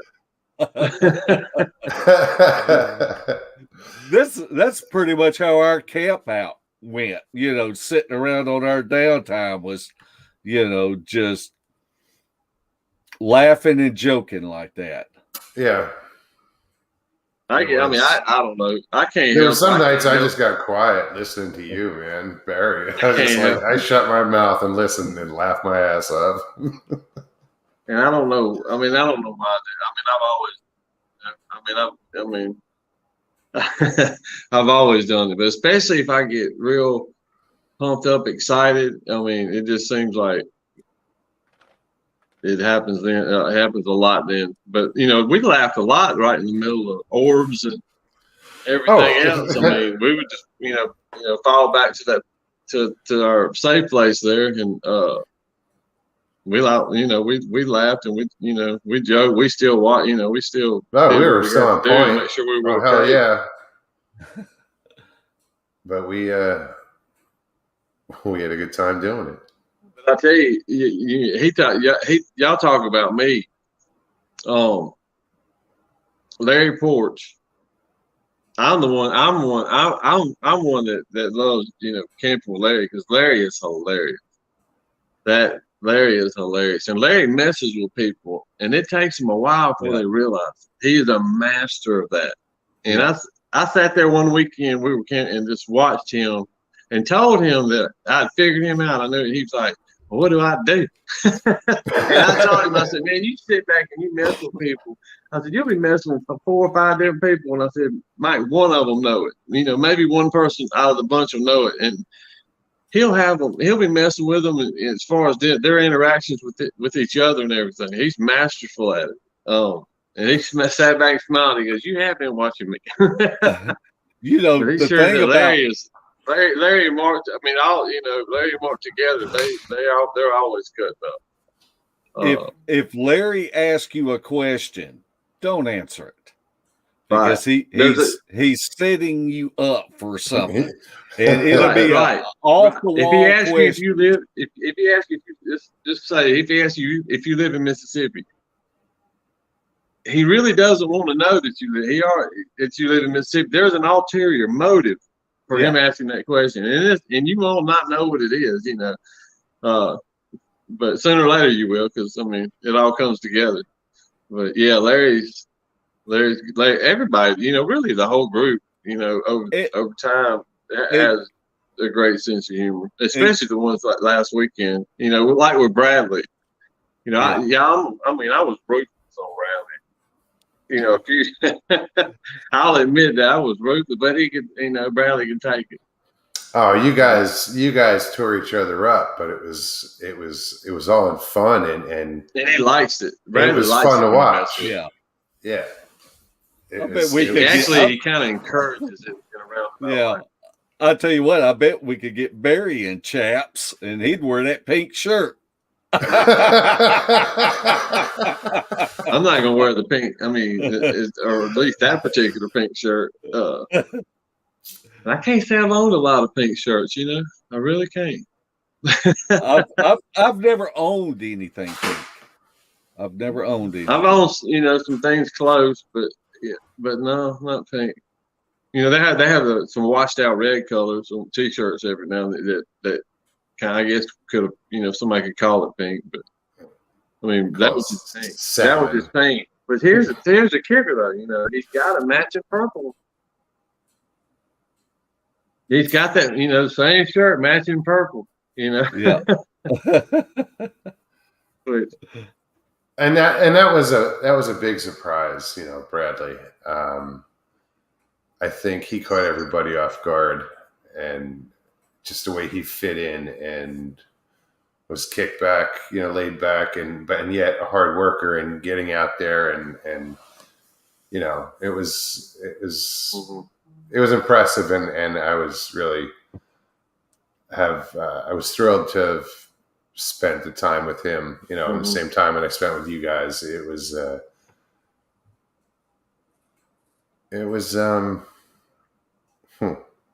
awesome. We talk about the laughing and stuff. There was, just to tell a little bit of the whole story, there were some times, and I'm not going to give any specifics because at the end of the day, it was all squashed out. There were some times we had some intense moments too. Yeah.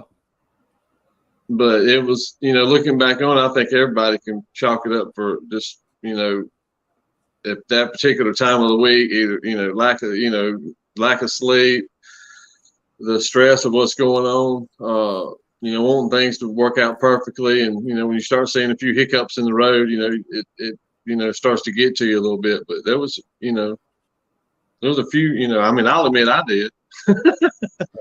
I got, excited once with Bradley. Actually, I had to go up next time I saw him and just hug his neck, tell him I was sorry.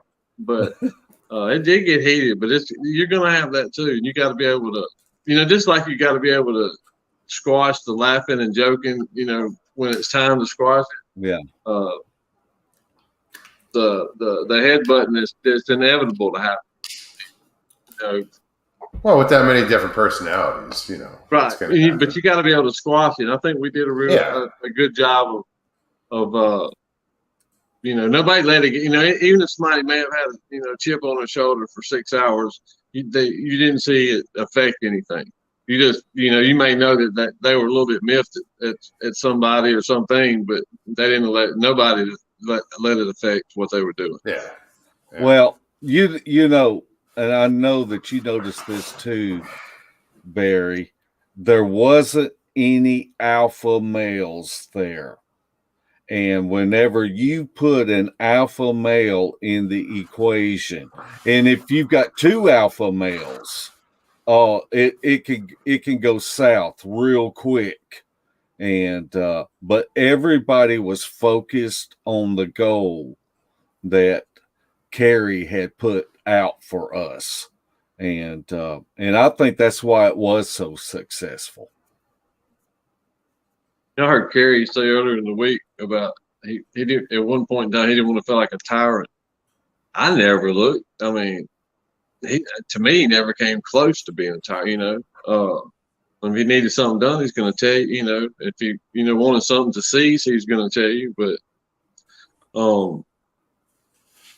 I at the moment, it made me think. Something you said made me think of that, and I just remember thinking when he said that I don't think anybody really thought he came close to that. No, not at all.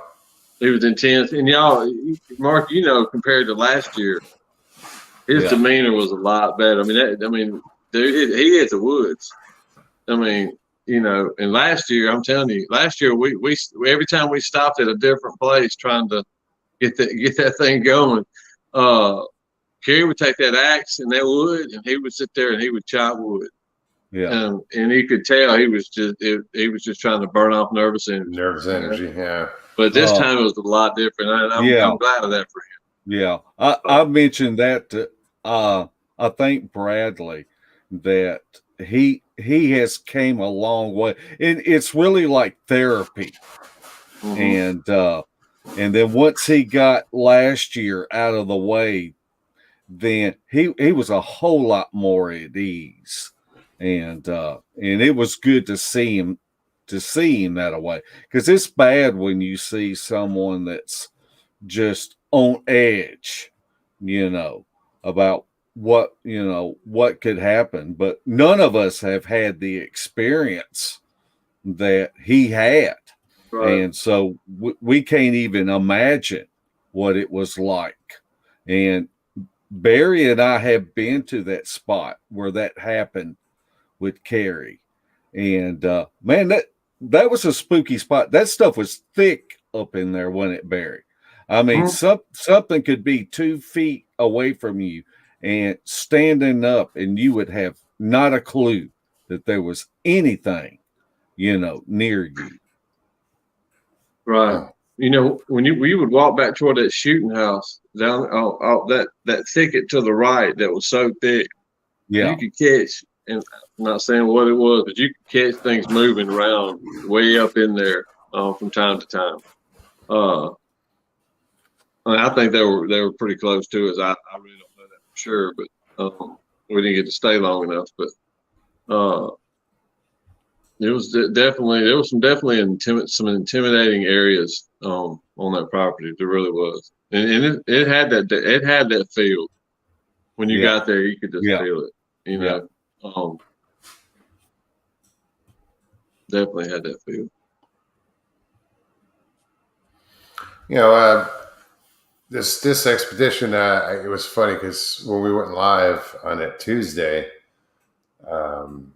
Bradley kept saying how creepy it was, and it did have that creep factor to it where we were, but it wasn't scary. It was creepy was a good word, but it wasn't scary. It wasn't overbearing. It wasn't like we weren't supposed to be there. I didn't get any foreboding feelings at all. The only thing that was scary was, and I was listening to it a lot of times, was the backwood line. Always hearing something in that backwood line moving. That got a little bit,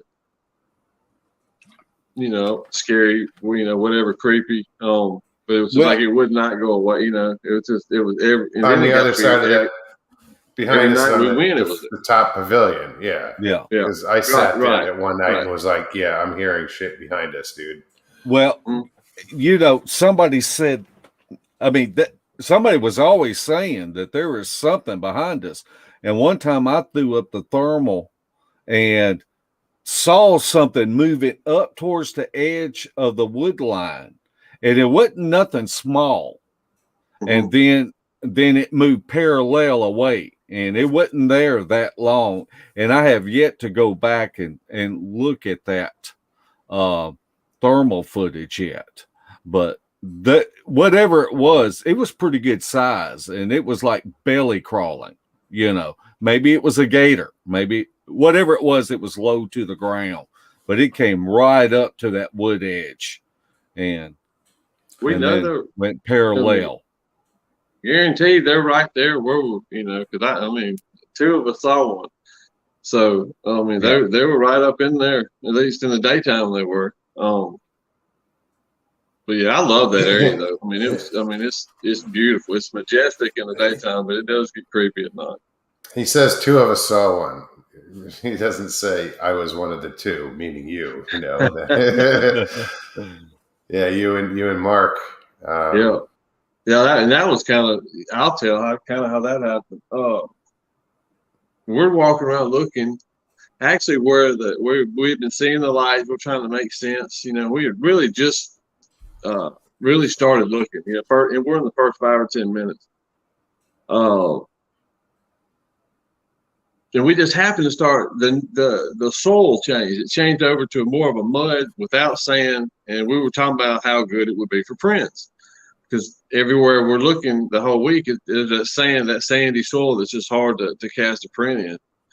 And about we had to be walking through, and he looks. We just had to both look in the same direction. And by the time his arm raised up, my brain was like, that's a silhouette right there. And we both saw it at the same time. And Zasky's intense anyway. He said a couple of expletives. I don't ever care. I don't have anything to record it with. Then he remembered he had his phone. And he took his phone out. And I'm assuming the fact that I kept eye contact with it, it didn't move. Because he took his phone out, got video of it. I'm literally squatting down. He's over me, videoing it. he starts to go around to our left side to check it out better, because in front of us it really was thick what it was standing behind. And of course it was clear, but nothing but just some grass on the left, some tall grass. But he stepped on a stick or something, and you're not even thinking, my eyes cut to him, Zasky, and then they cut back. And when they cut back, it was gone. Because that's when I yelled at him. It's on, it just went down. Because I knew it didn't disappear. I knew it didn't run off, because it literally probably wasn't even a full second that my eyes were gone. But in that fraction of a second, it was down, Yeah, there's only one way it could go. Yeah, oh yeah, it had to go straight down, and then we lost it, after that. But how many times have you heard that somebody turns their head for a split second, and then they turn back and it's gone, and that shows that this creature is self-aware of its surroundings, to know that something's looking at it, but if it turns, then they're gone. And I've heard that hundreds of times. And I have too, and I knew not to do it, but like I said, it wasn't a conscious really thought. It was just, it just happened. He steps on, and I just glanced, and there and right back. There wasn't anything moving, but it was gone, and I knew it had to. It went straight to the ground. Yeah. And after that, it was gone. But we were close. I'm saying 15 yards. Probably 15 yards. What was weird is 15 to 20 yards maybe, but probably close to 15. Going back that night, it was like our purpose was to check out those lights, knowing that what you saw was right there, when you saw it, but it didn't come into the equation. It was weird. Yeah.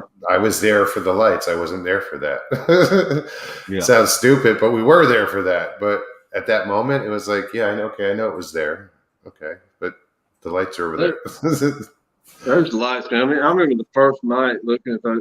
I'm not sure that this is what happened or this happened, but I remember looking at that light thinking, there's like two little shadow figures running around it.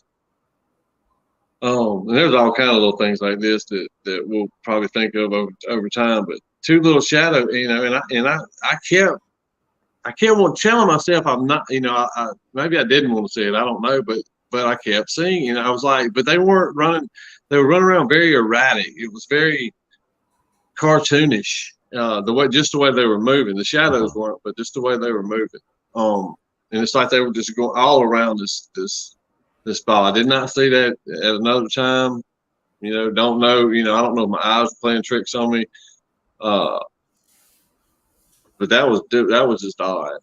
Very, very odd. Oh, and Stevie had seen some things down there too. Yeah. Barry, you brought up something that night we were down there, and you had spotted what looked like a star that was up above us. And you said, there's something not right about this. And then about the time you said that, this thing started moving and kind of started changing colors. And that's one thing that just keeps going through my mind is, and you had a theory on that, and I'm not going to say what the theory is, but that your theory and what we witnessed that was up above us, really, it's I've been thinking about that ever since then. It looks like a star. When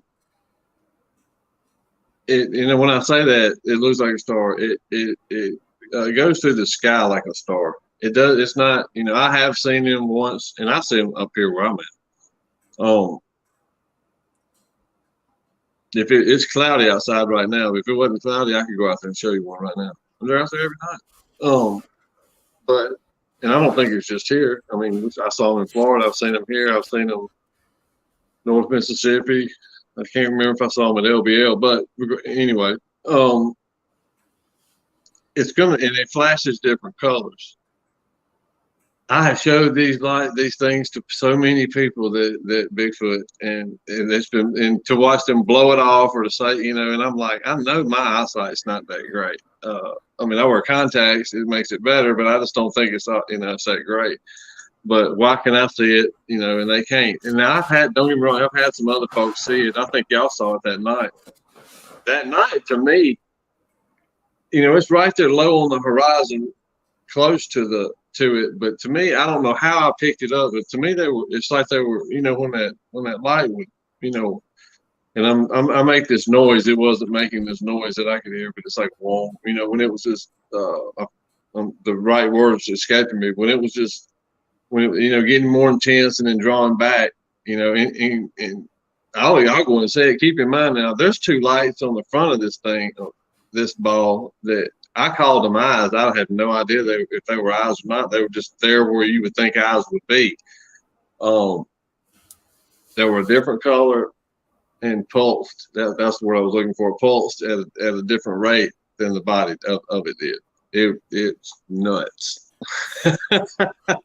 It's crazy. But the one thing in the sky and it, to me, seemed like they may have been pulsing together. I don't know if they were, but I encourage people look up. Just go out. I mean, especially that's where I noticed it. We would be out Bigfoot and stuff, and it would just get boring for a second, you know. And I can't help but just look up at the sky and just stare.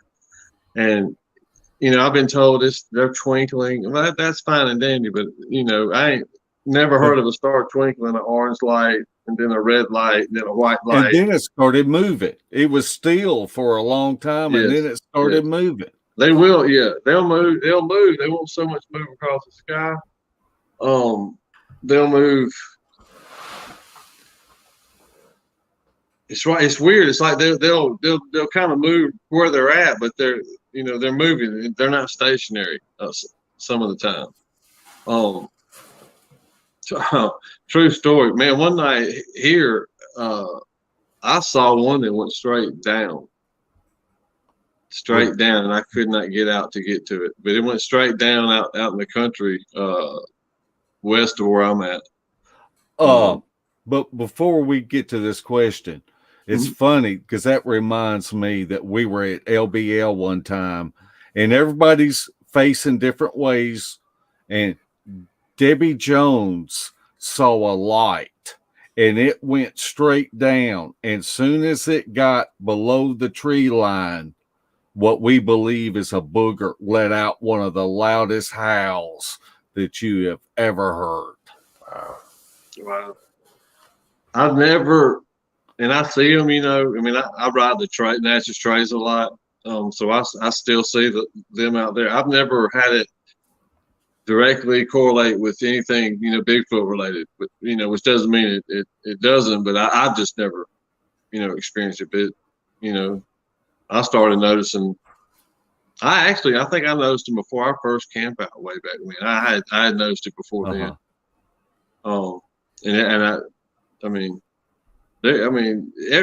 People go outside and look. I think people will figure it out. But it mystifies me that nobody talks about it.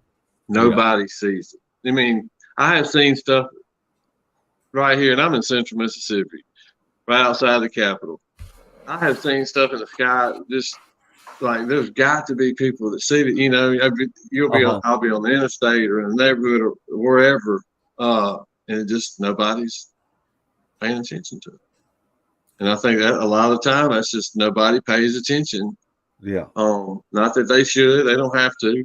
You know, no law saying that you have to. I can't help it. I mean, you know, I see some crazy things in the sky. I'm definitely gonna keep looking.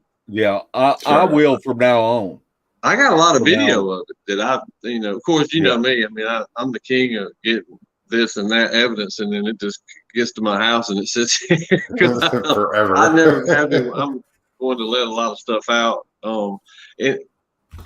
I guess I never was really in it for that, and I was just happy just getting it for myself and being able to look at it. Although I'm in the process of trying to get some stuff together too to put on YouTube. Right on. It got to be too much stuff. But I've got a lot of videos of those. I have erased more videos. I mean, probably 20, 25 of them, just pictures. I'll tell you something that's really weird is a lot of times when you record it, what you're seeing, like what you see with your naked eye before you go to recording and go looking through your device, will be different than what the device actually records sometimes. That's how come I sent you that video today, Mogs. I wanted you to see what was actually recorded. No, I saw it. I'm lying. I mean, I saw it when I watched it with you guys. As far as, but yeah, no, that was interesting to see the recording. That's why I said about the tripod. Yeah, if I would do that, I would record again with a tripod. Susan Griffith asks if y'all could pick someone to officially discover Bigfoot, who would you pick? I would say somebody in authority that's don't even have Bigfoot on the brain. And I think that would make it more legitimate, maybe like some type of official or somebody that could really expose it. That's trustworthy and in a higher place. That would make sense. I don't know who I'd pick. Larry Porch the third.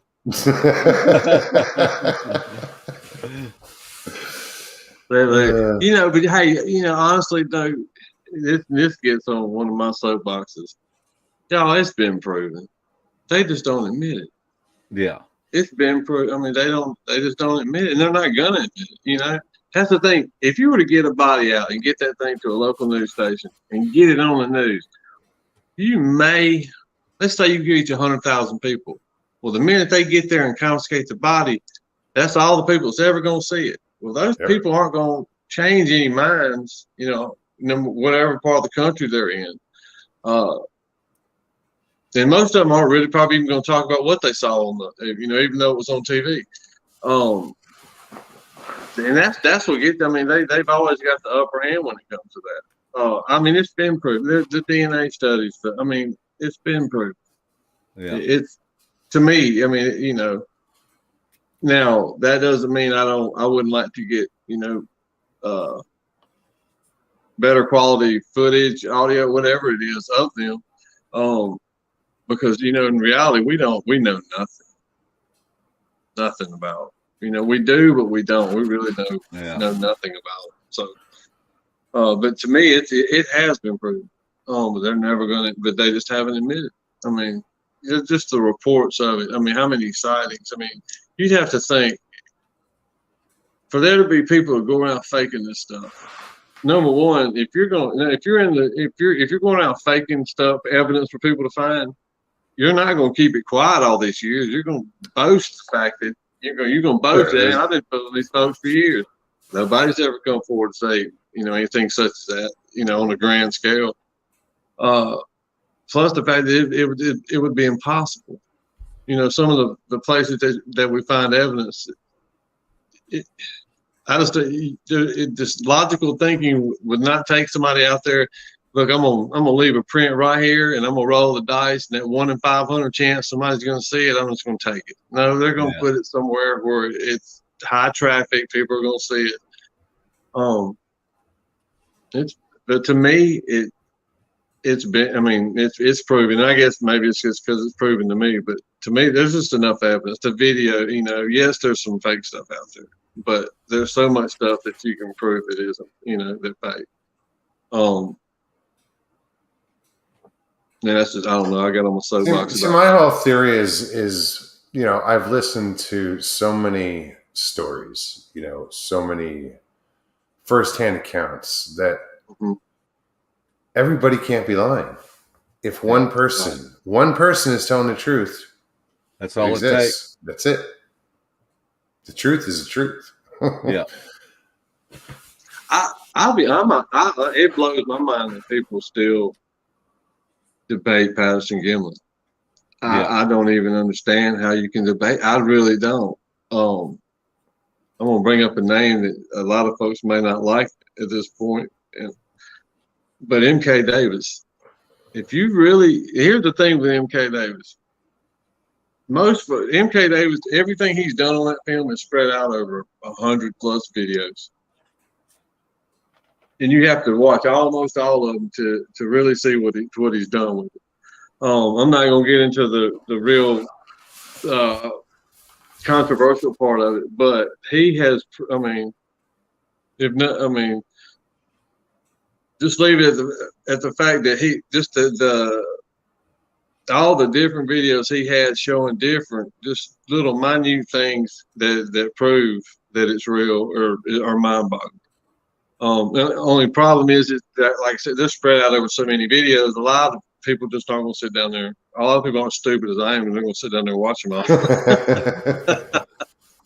But I don't watch, I quit watching TV 10 or 12 years ago. So I'm kind of I YouTube pretty much anytime I can on this subject, and a lot of course, it leads to a lot of other subjects. But Patterson, I really don't understand how people still debate that. I really, every now and then I'll see on Facebook where a group has thrown the question out there. What do you still think about Patterson Gimlin? And I just throw my hands up like, why are we still asking?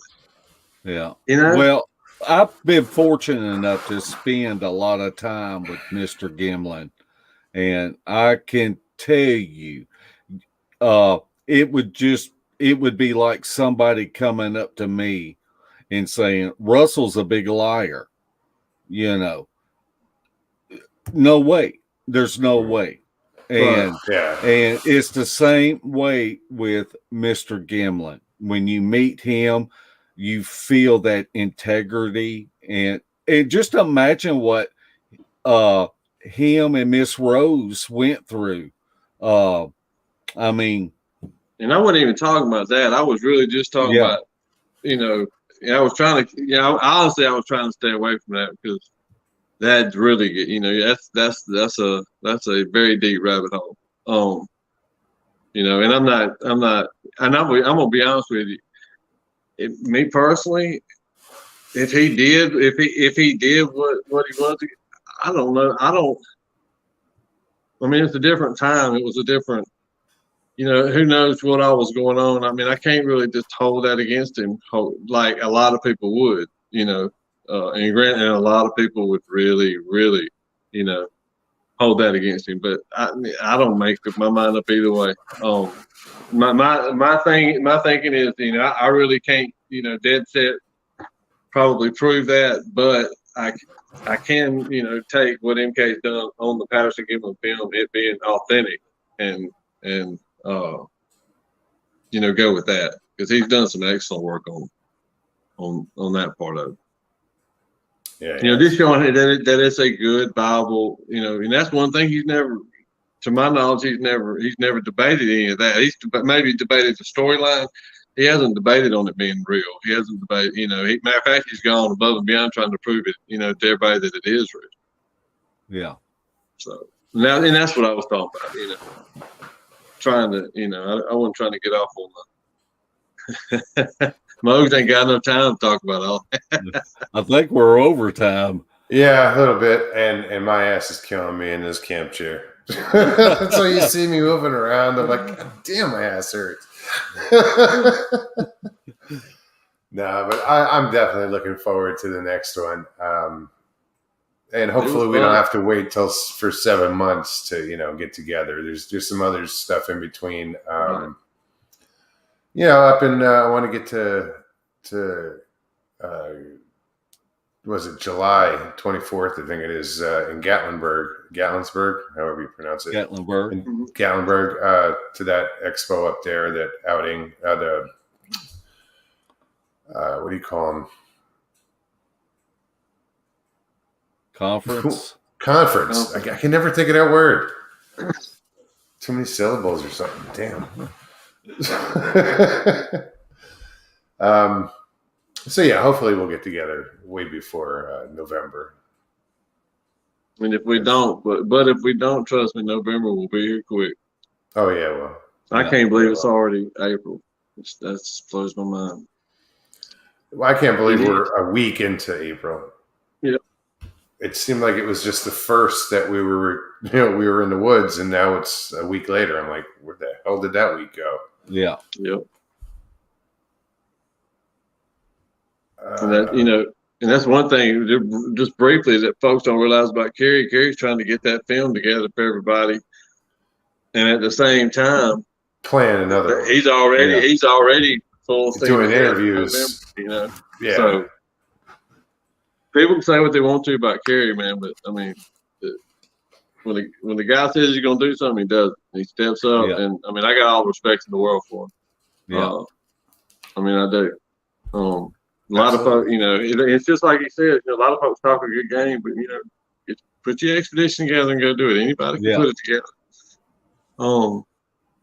You probably need a YouTube channel and all that to do it, but he took care of that too. So I'm just glad he did. I mean, I'm glad to see what comes out, and I'm glad to see. I can't wait to see the progression we make, next time, because we're getting smarter every time. But sorry about that. I didn't mean to go on about that.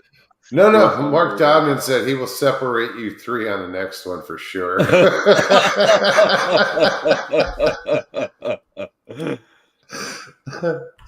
Ain't a chance. The problem is, who is he going to put us next to?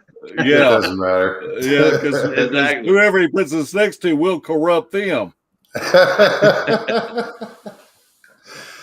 You know what?